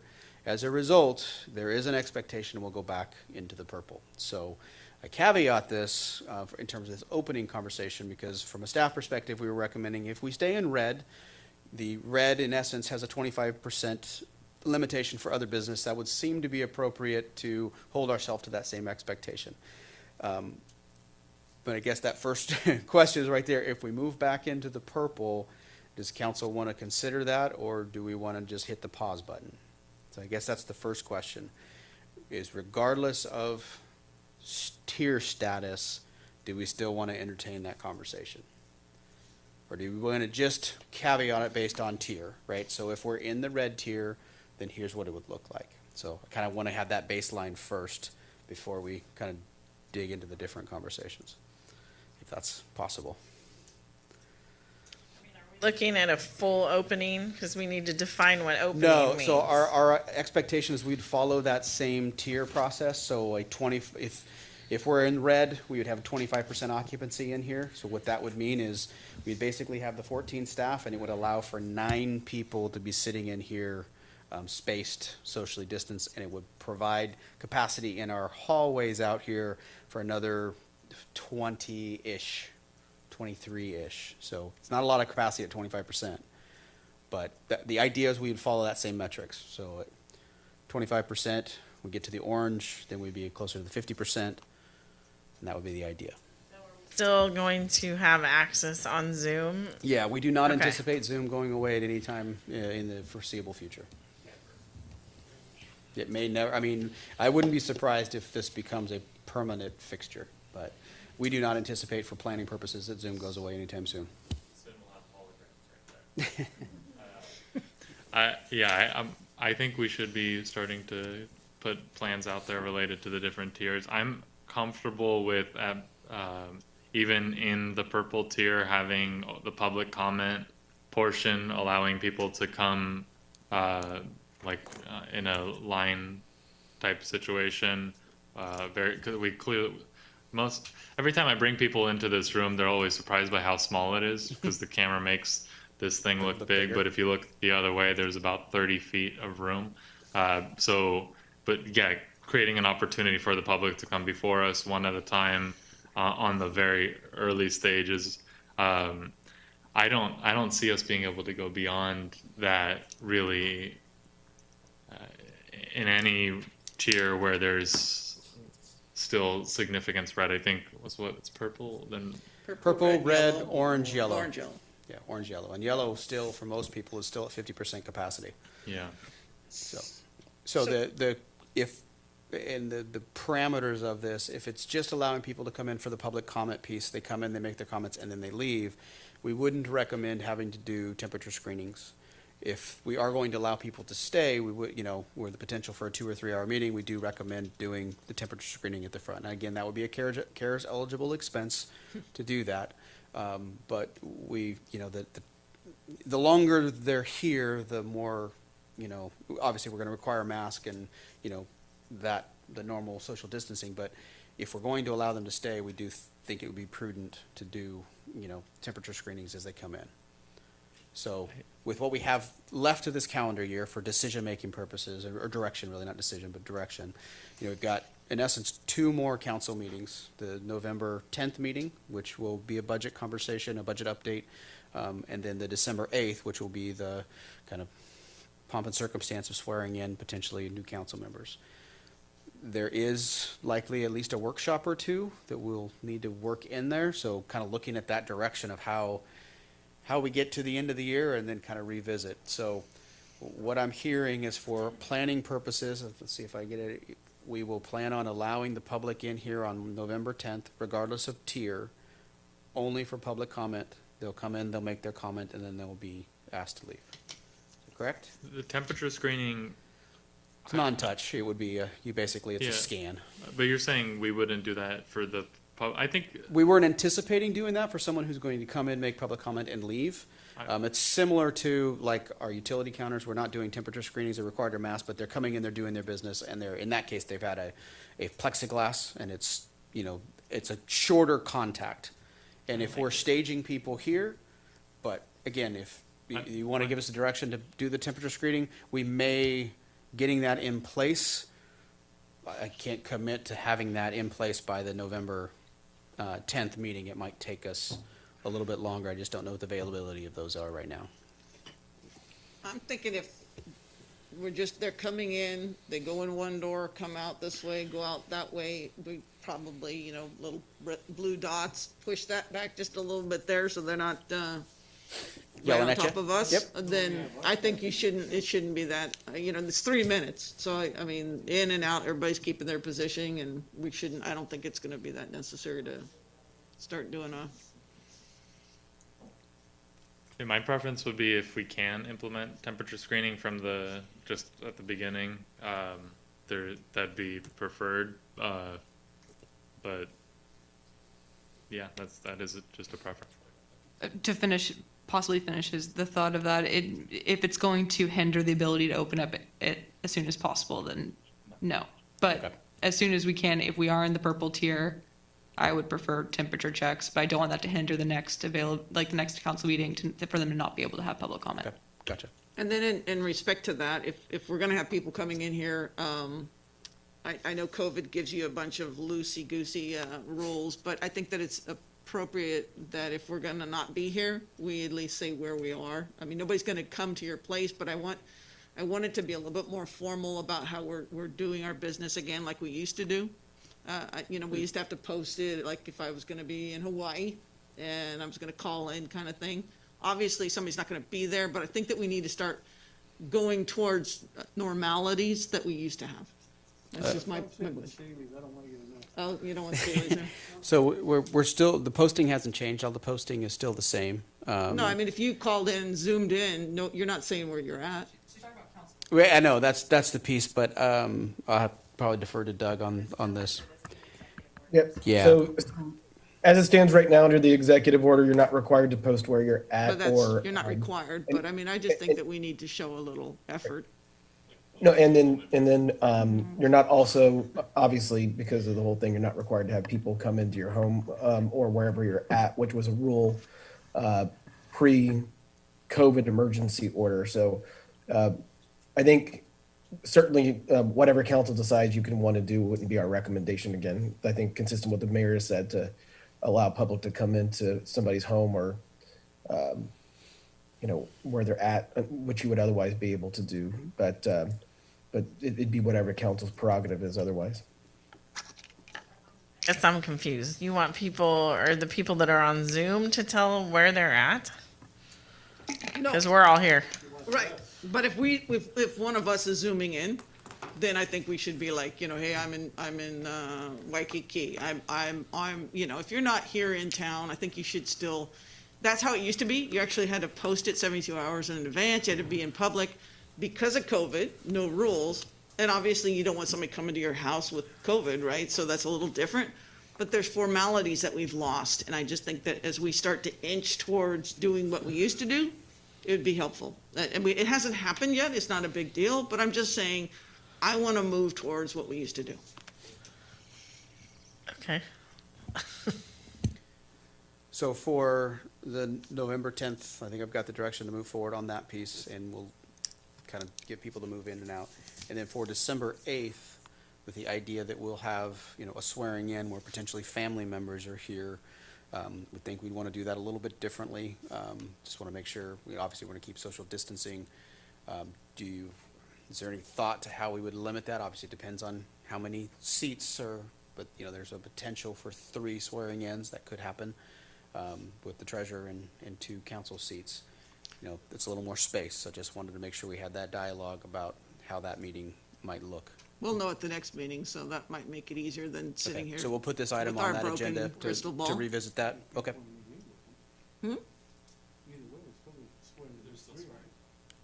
There's at least one. Yeah. I mean, there's still a swearing in. It's just a matter of how But many there's usually people. outgoing family that comes Right. for if whatever. Yeah, and that just recognizing with our space limitations that gets a little more challenging. 2 tickets. That's it. Yeah, and no, I think that is basically working within the restrictions of The space whatever that we have. 50% Yep. attendance is, and just rotate them in one at a time. So we'll put this item back on the agenda just like it is tonight, so we can discuss that at the 10th. And like I said, there are 2 potential workshops that we're working to schedule, and we'll have city clerk send out some dates, potentially West Side Revitalization as a follow-up to that item, and then the road conversation.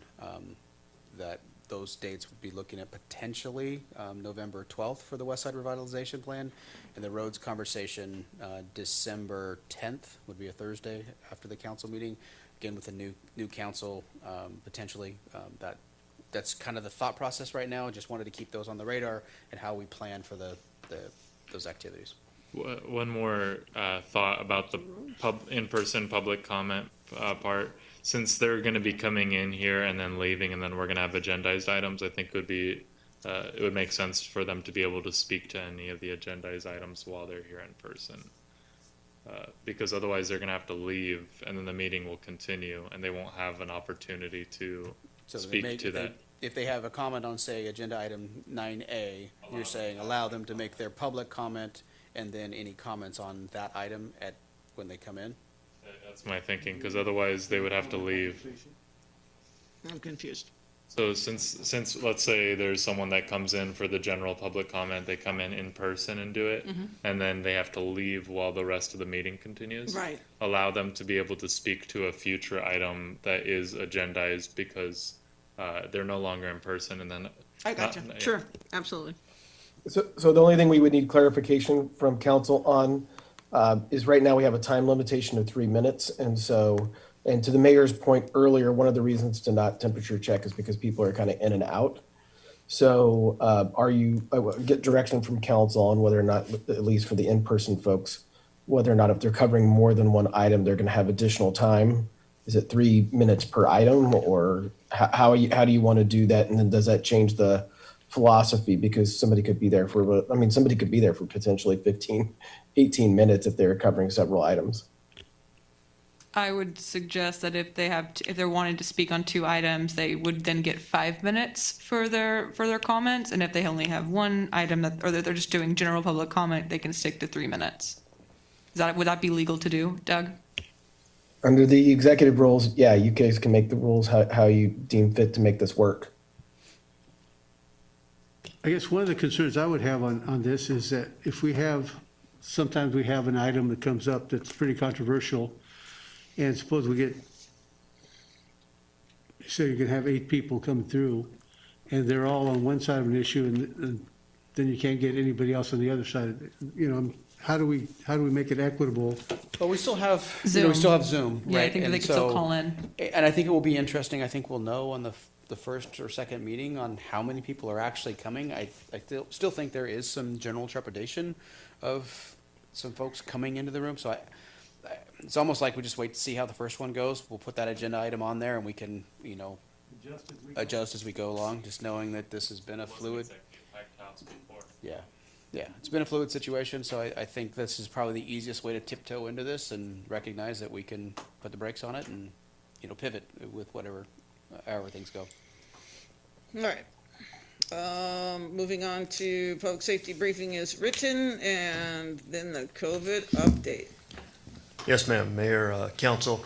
Toby kind of touched on some of the things I wanted to talk about. So pivoting back real quick to the public comment of allowing people to come in, a couple of thoughts that I had. How we base exposures are basically on time, distance, and shielding. So as the mayor said, if they're just coming in for 3 minutes, doing their thing, coming out, we could do temperature checks, that's fine, but if they're gonna be in and out, that really doesn't meet that. If they are gonna be staying, or if we do want to implement temperature checks, I would suggest that we also temperature check council and staff as well, since we would also have a duty to protect anybody coming in my mind. So right now, there are stations downstairs. I don't know if everybody uses them or not. I know myself and PD, we're mandated to do this every day. So I would think about that. If you wanted to temperature check people coming in, you should probably temperature check all of you as you come in as well. So, I'm sorry, what's that? System? Well, we could, but I mean, I think if we want to set the example, I think it's the right thing to do there. So, especially as we move further into this. So, as Toby said, Tuesday is tier moving day, and we just did squeak by to remain in the red tier. And as he said, there's a 7-day lag. So the numbers that dropped today are actually from last week. And looking at the numbers that are going to drop next week, it's probably not looking as good for us. Remember, there's the two categories. I'll start with the second one because we're still doing okay in the second one, which is the percentage of positivity tests. We did go up this week from 3.7 to 3.9. So just a little uptick, but it is trending that way. The concerning one is the case rate. Last week we were around 5.7, and now we're up to 6.9. That is our adjusted case rate. Actually, our case rate was 6.5, and since our adjusted case rate is 6.9, what that is telling us is that we're not getting enough tests. So testing, one thing I wanted to focus on this time is testing. Testing, when it started, was a nightmare. It took 10 days to get results back, at which point contact tracing was bad. You infected your entire family. It was terrible. Testing turnaround times have gotten much, much better, and there are sites everywhere, free testing sites take insurance. They're sites that will get you your results back in 1 hour. The one in the Rue Bosch generally has a turnaround time. Before it was 4 to 6 days. It's 1 day to 2 days now. Turnaround times are much better. So with the holiday season coming, flu season coming, and the uptick that we're seeing all over the world, I would urge you, if you have symptoms, and they keep adding symptoms, there's a lot of symptoms out there, but the big ones are, respiratory distress, a persistent cough, a fever, the loss of taste and smell. Those are very good telltale signs, although they do mirror the flu as well, minus the tasting and the smelling. If you have them, and everybody out there, go get tested. It's easy. You'll know what you have. If you have it, you can isolate and not spread it to your family, because you don't want to do that. It's good to know what you have, and plus we're getting our testing up, and that's what's important. So if you have symptoms, if you feel you've been exposed, or if you know you have an exposure, go get tested.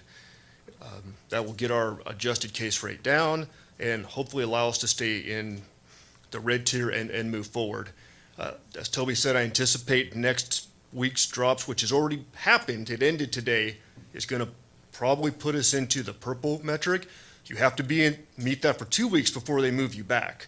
So we still have a week to get this right, theoretically starting today and going forward. So hopefully we see it just a quick spike and back down, and we stay in the red, and as our, our percentage is still pretty low. So the more people that tested, if that percentage holds true, we'll be able to move forward and get down into the orange and into the yellow, which is ideally what we want to do. So that's kind of what I wanted to focus as far as COVID on. Toby mentioned quite a bit. We'll be getting ready, presenting a plan to open back up the council meeting. So I think I say everybody shaking their heads to temperature checks for everybody up here. So I'll work on implementing that as we start to move forward.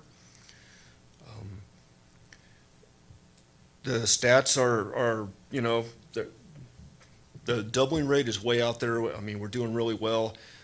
Since the last meeting, the deaths, we've had 11 new deaths in the last 2 weeks, which is actually much, much better than we've seen in previous weeks. So that's positive. Getting an actual positive test rate in Turlock is hard. The county has not been updating that very well. So I can tell you is right now, out of all the confirmed cases and the presumed recovered cases, they're thinking there's about 715 presumed active cases in the county right now. So still a lot of people that active and contagious they're seeing and hopefully are isolating. So anyway, with that, be happy to try to answer any questions for you or take direction, or if Mr. Wells has anything else he'd like to add. No, Mr. Wells? No, I'm good. So how many additional tests do we need per day to kind of bring this stuff down? What are we seeing daily tests? And I'm not certain what our daily test rate's been, but you can just tell if the adjusted case rate is higher than your actual case rate, that means according to the state metrics, you're not getting enough tests based on their median. The adjusted case rate could actually be below your actual case rate if you're getting more tests than what the state median basically is. So Yeah, the countywide have been averaging around 600 tests on a daily basis, and so it's a function. The two criteria, but we've been doing better in the last week of getting that number up. Like last week, it was down in the 400 range.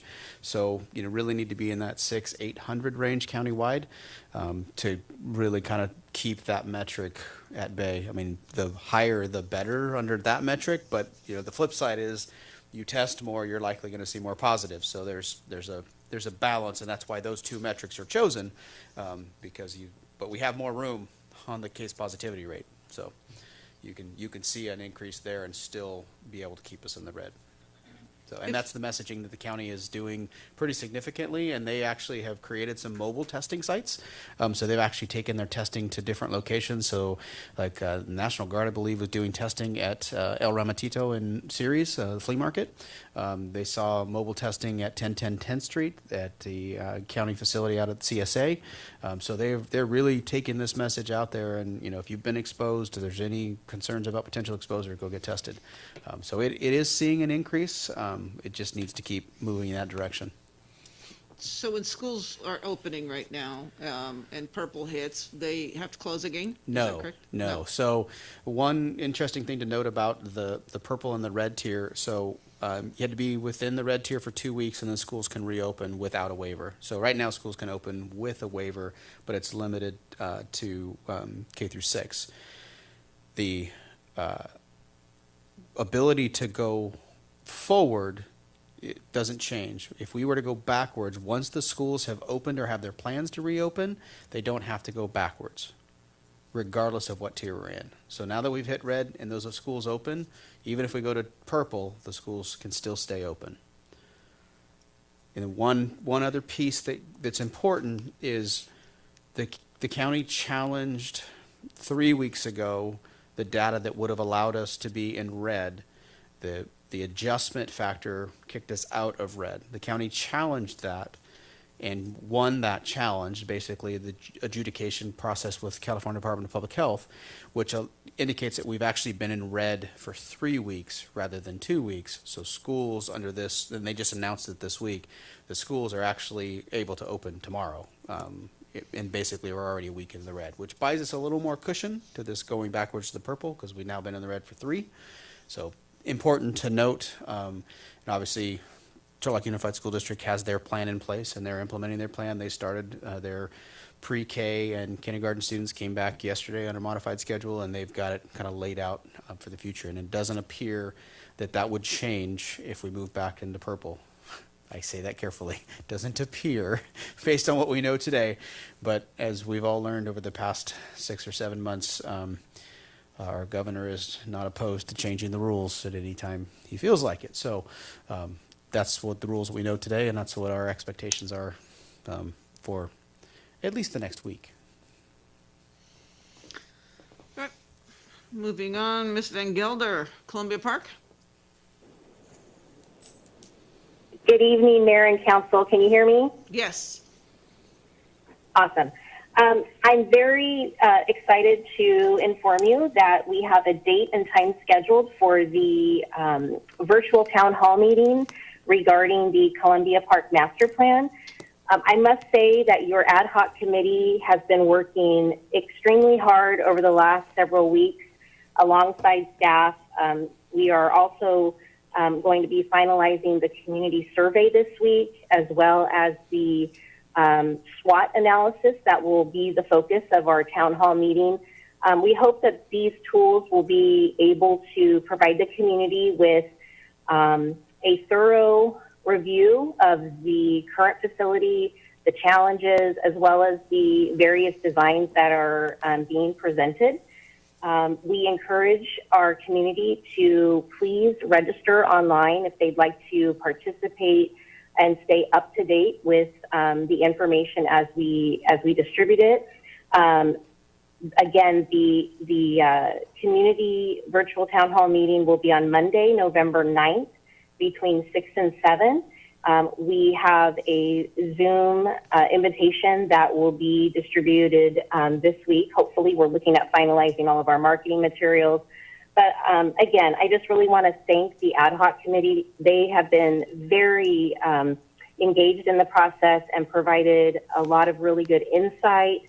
And I think that you're going to be very pleased with the process once we get to the finish line. So with that, I'd be happy to answer any questions. Any questions for Ms. Van Gelder? November the 9th. That's correct. And like I said, we plan to push out some social media, and we'll have this on our website hopefully by the end of the week. We're just finishing up some final details on the marketing material. Outstanding. Thank you so much. All right, Thank you. Police Department has their written update. So council items for future considerations. I do, darn thing. Is it on? Are we there? Yeah. Okay.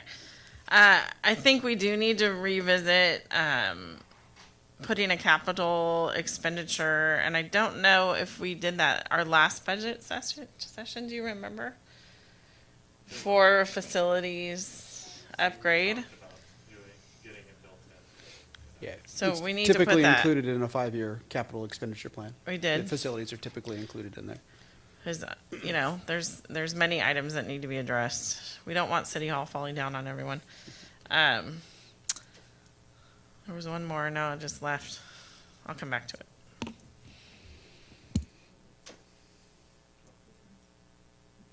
it. Go ahead. Yeah, I just gonna say we touched on the canvas money a couple of times today, and they're both good ideas. One of the things that we talked about when we first got into this pilot program was setting that cannabis revenue aside for one-time expenditures, and I think things like the HVAC and the roof, things like that are things that we need to be looking at for that revenue. So as soon as we start accumulating enough, I believe, Captain Williams, we still have a radio system to pay for, right? We're still paying on that?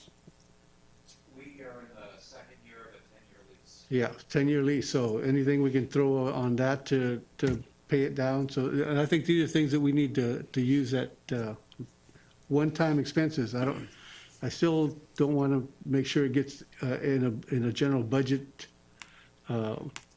so that it gets used for anything reoccurring.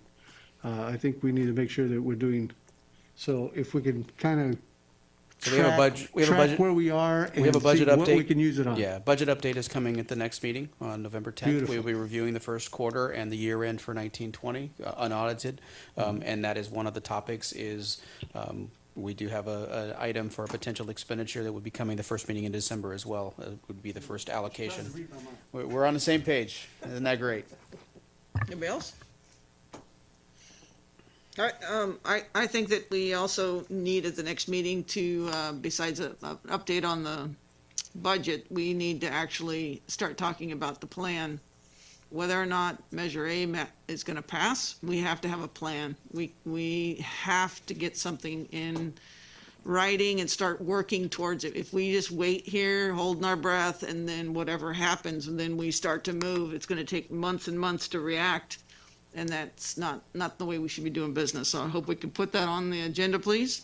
And then I also would love to have a special meeting about the Christmas parade. I still think that it's a big topic. I keep getting a lot of people reaching out, and I think that it's worthy of a conversation. It may be the same outcome, but I think that it's 42 years of history, and everybody's looking for something special during this COVID time to just have some hope. Council member questions, comments, and announcements.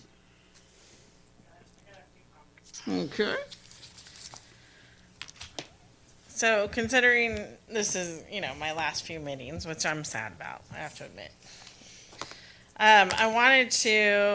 There's been a couple of items that I wanted to address that, we seem to be repeating some negative history, and I don't want that to continue.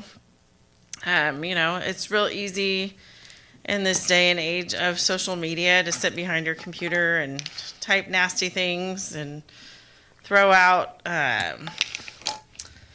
ideas and comments with no consequences. So, and it's happening again, and happened to me in August when we were going over some of the homeless issues, and I got some real nasty emails, and I'm going to read a couple because I think that they need to be brought into record, and it's continuing again, and I don't want to see anyone else go through basically what I had to go through in August. One of them was, Becky, low IQ Becky, you need to burn for this. You belong in 4 cells or a 4-wall cell. Leave our town, you piggy. You're done with abusing the office to siphon off taxpayer dollars for yourself. There you are, piggy, with, pigs attached to the emails. And those continued for many, many, many, many threads of emails. And I appreciate those people that said, this is ridiculous, take us off. This appointment and this election and sitting up here is it's a very tough job. It's not something that any of us take lightly. And, the mayor has not denounced this behavior before, and I'm hoping that she will step up and denounce some of this behavior. So when all this stuff was happening with Councilmember Nazarati, this specific group, and I've talked to people about it, wanted to censor me through Andrew, then they went after Councilmember Larson, and now they've gone after Councilman Nazarati. Recall efforts in this town could fund 2.5 police, because it's going to cost, if it does happen, and I think people need to be aware of this, between $250,000 and $300,000, which is money that we don't have. And if Measure A does fail, it's really money that we're not going to have. So we need to be better stewards of making sure that we can be active participants, and we're all human. We make mistakes. I've made mistakes. We've learned from those mistakes.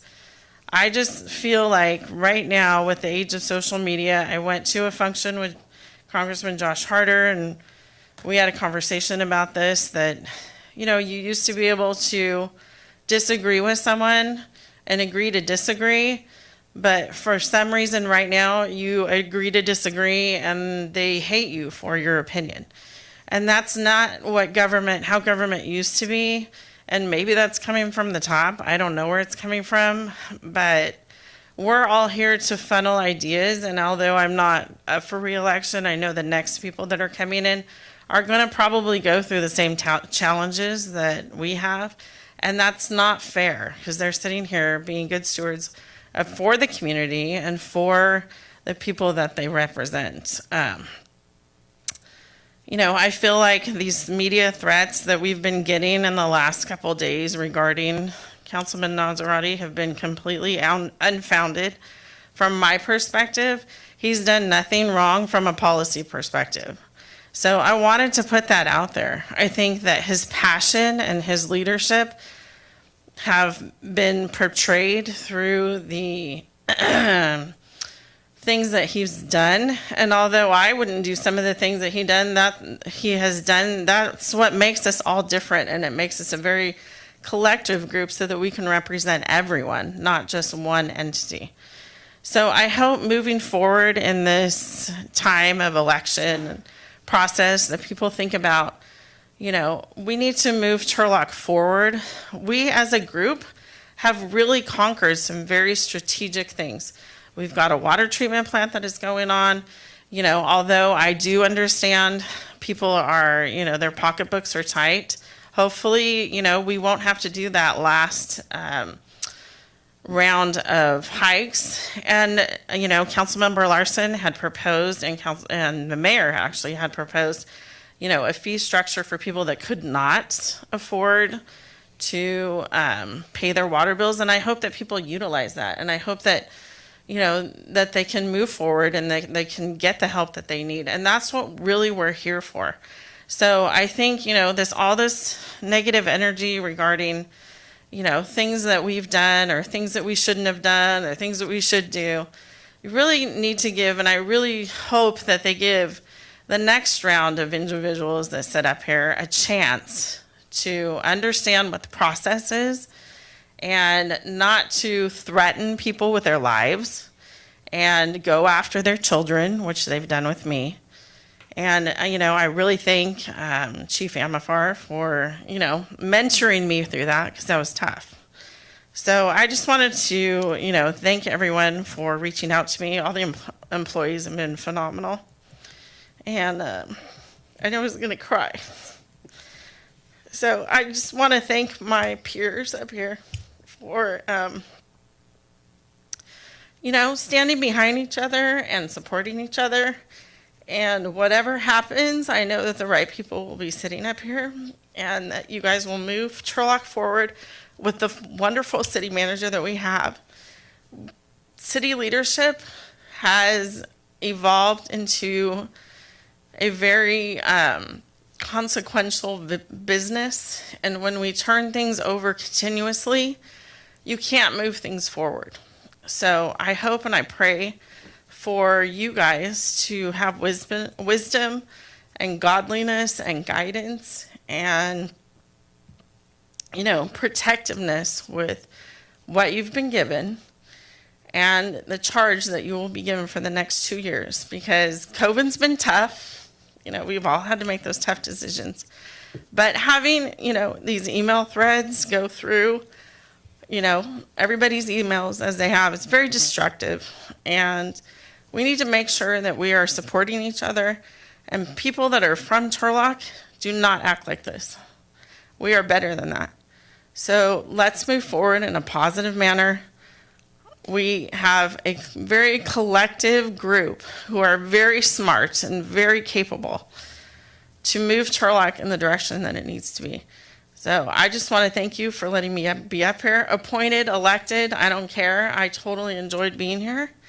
And I will be at your service for whatever you guys need. Thank you. Any other comments? Announcements? You know, I voted against your appointment, but but I just want to say that I really, you're definitely, this is one of your last ones. I really do appreciate what you've provided to me in a mentorship capacity. I think you've unofficially adopted me as a son to some capacity, and you've seen this role that we all inherit. It's not always fun. We get beat up quite a bit. I really try and make appeals to the general public to step up, to speak up, because I know Turlock. I was born and raised in this town. We all know what the Turlock resident is. And the voices that we hear in City Hall so consistently at such a high volume is not Turlock. It's a piece of it. There's absolutely, every community has that. But the hatred, the bullying, the animosity, this type of relationship between the civically engaged and members that are elected has to shift somehow. I think that national politics has bled all the way down to the local level, and they try and make us into characters. They try and dehumanize us because it's easy to hate people when they're not human. We try and act, I mean, like we to the best of our ability, we try and act like it doesn't hurt us. It does. We're humans. We got family. We've got a personal life that it affects. But I know I still have an incredible amount of confidence in humanity, in the people of Turlock, that they are, at the end of the day, good, compassionate people, and those that engage at the highest frequency are not representative of the collective. And I thank you for your kind words and for standing up for me and for speaking out against this kind of behavior. We're every one of us in this, every person in this community can be a leader to someone, and it's going to take radical transformation of our culture for things to get better in this town, in this country. So everyone's got to find something within them to do a little bit more and to kind of shift the direction of where we're headed, because the one thing that we can all agree on is we don't like where we're at. So that's got to change. On to the items of some comments about what we're working on. At the serving on Shaw right now, we've had a few conversations related to the development of a homeless strategic plan for the region. Had a meeting again this afternoon with members during that, in which there's going to be really some strong outreach to the public, to be able to get all of the generally interested, and then also the stakeholders in our community to be able to sit down and develop that strategic plan, because whatever we decide to do on this very important issue is something that we want to do as a community, with everyone that's got a voice that they want to contribute to be given that opportunity. So it's looking like a January kind of messaging that's going to be coming out there from the county, and we're working with Homebase, and they're kind of developing the landing page or a communications channel and I want to make sure that Turlock does everything in its power so that everyone that's interested, that's been part of the conversation up till this point, is part of that larger regional conversation, because the more people we get to the table there, the more reflective that strategic plan is going to be towards our local needs. So I'm going to be doing just the grassroots organizing, talking to the people that I know that have kind of expressed interest and worked in the past, but I think it'd be great if we can figure out a way as a city to, in the same way that we did with Columbia Pool, have a page that gets people that where we find out what sector they represent or what participation level they want, so that way we can really get that broad reach. Everyone that's been a part of the conversation up until now, I want a way to contact them so I could bring them into the fold as we work through it on the county-wide level. And then the other thing, I'm going to pull up some numbers here for you guys. Today, we're 1 week away from Election Day. There are 30% returns on our ballots. And I'm going to speak specifically to you 18 to 34-year-olds, my demographic. 17% returns on your ballots. Stop complaining about the world that you have and do at least the bare minimum. turn in your ballots or you're going to get something you don't like. No one's going to care what you have to say if you don't do the bare minimum to contribute to what we have here. Vote. If we all vote, things will get better. Anybody else?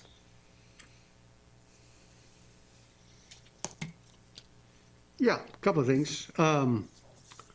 First of all, we've set up some of the, one of the things that Andrew just mentioned was the website for the pool. One of the things that was requested is there a way to do a page with projected road repairs that we have scheduled? I mean, whether we get there or not, at least, like we just set up a program last year to repair 20 some odd roads. We ran into hiccups with COVID, we understand that. But can we set up some kind of a page where people can see what is planned so that they at least know what's in the works, so that they stop saying, hey, you guys aren't doing anything, nobody's working, no streets are being repaired in Turlock. Someplace where they can go and say, oh, okay, that street is scheduled. And maybe they'll see their street on there and maybe they'll understand, oh, okay, it's coming. So, I mean, is that a possibility that we can? Yeah, so we're actually, again, we're on the same page here. We are working forward to that conversation about a workshop on road priorities, and what our expectation would be creating a 5-year capital improvement plan, roads being the first piece of that. So you'd be able to create that map off of there to be able to show what is planned for the next 5 years. As part of the Measure L piece, there is reporting that's done on an annual basis. So, that is information we can provide on what's been done. Obviously this year has been a bit of a challenge on a staffing level in the engineering department, being able to provide that information. Getting the projects delivered has been more of a priority than putting the maps on the website, but it just comes with staffing. But we do expect to have, based on conversations, and obviously there's more to have with the council, of having that workshop likely in December, and then moving that conversation forward.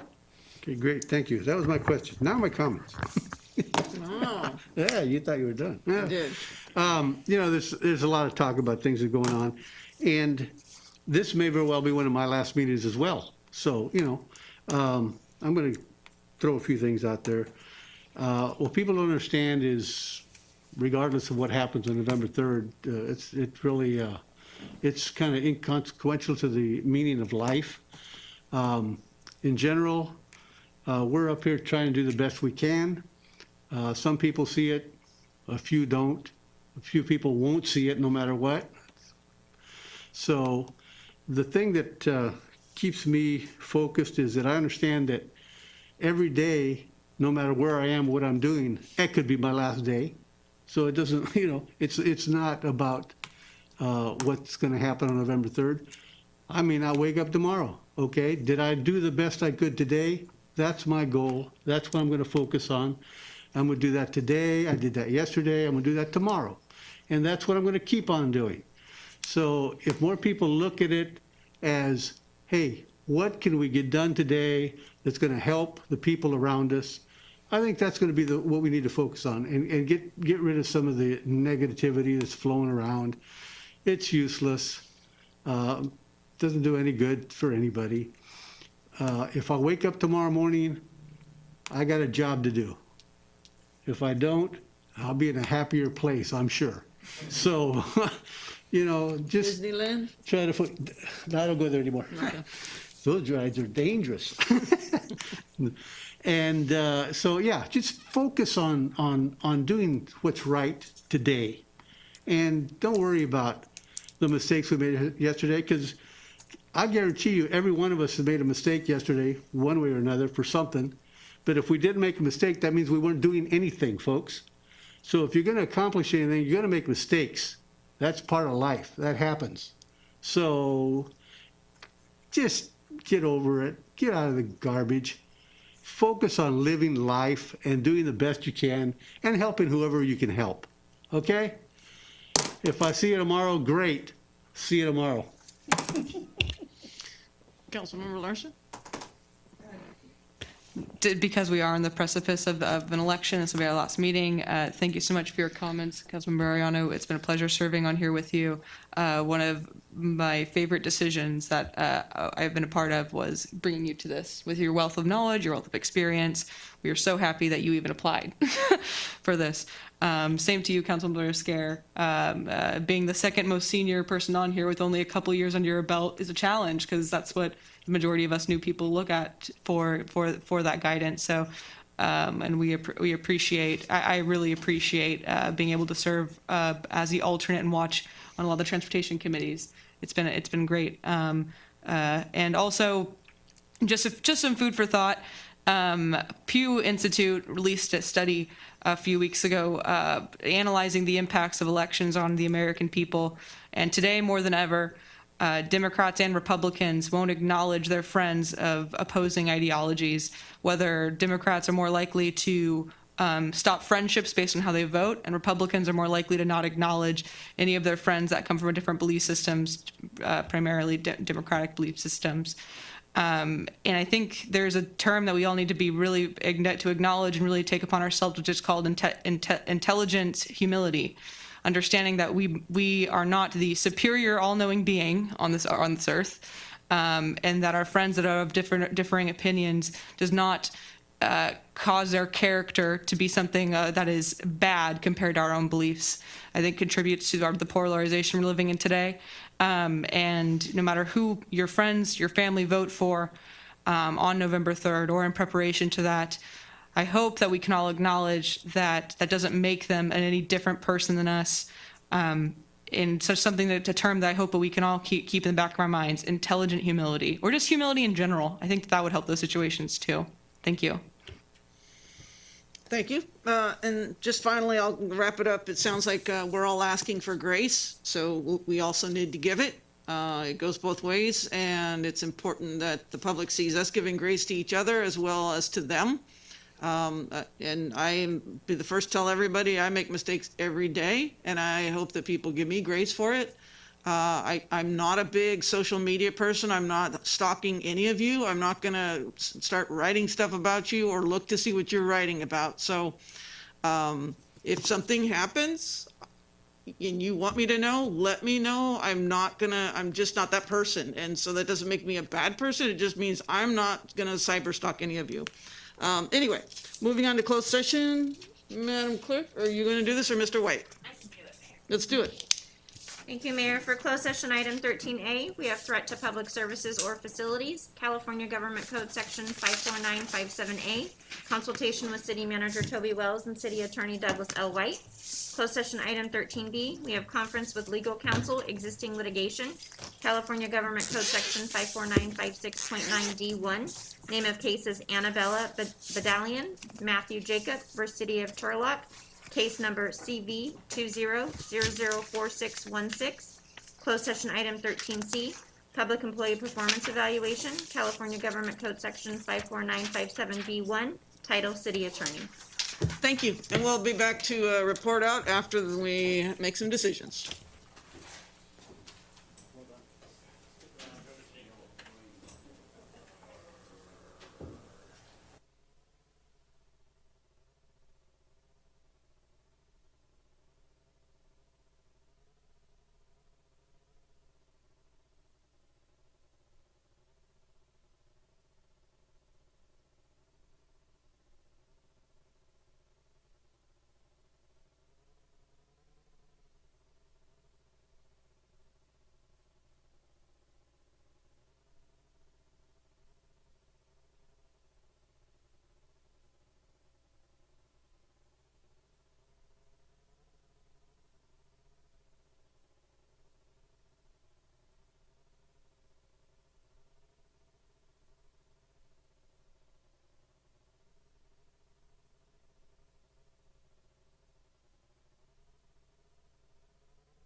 My bad.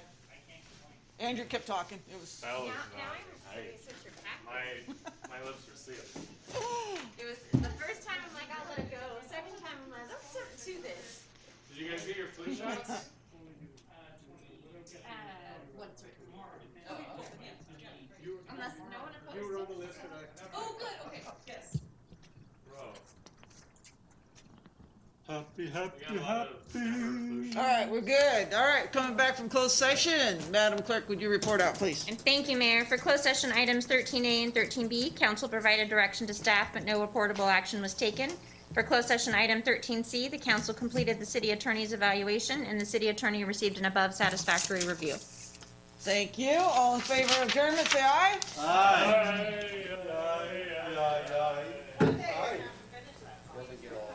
Doesn't get old. I just talked to you about that. Probably gonna write like a letter to JPA members just saying, you know.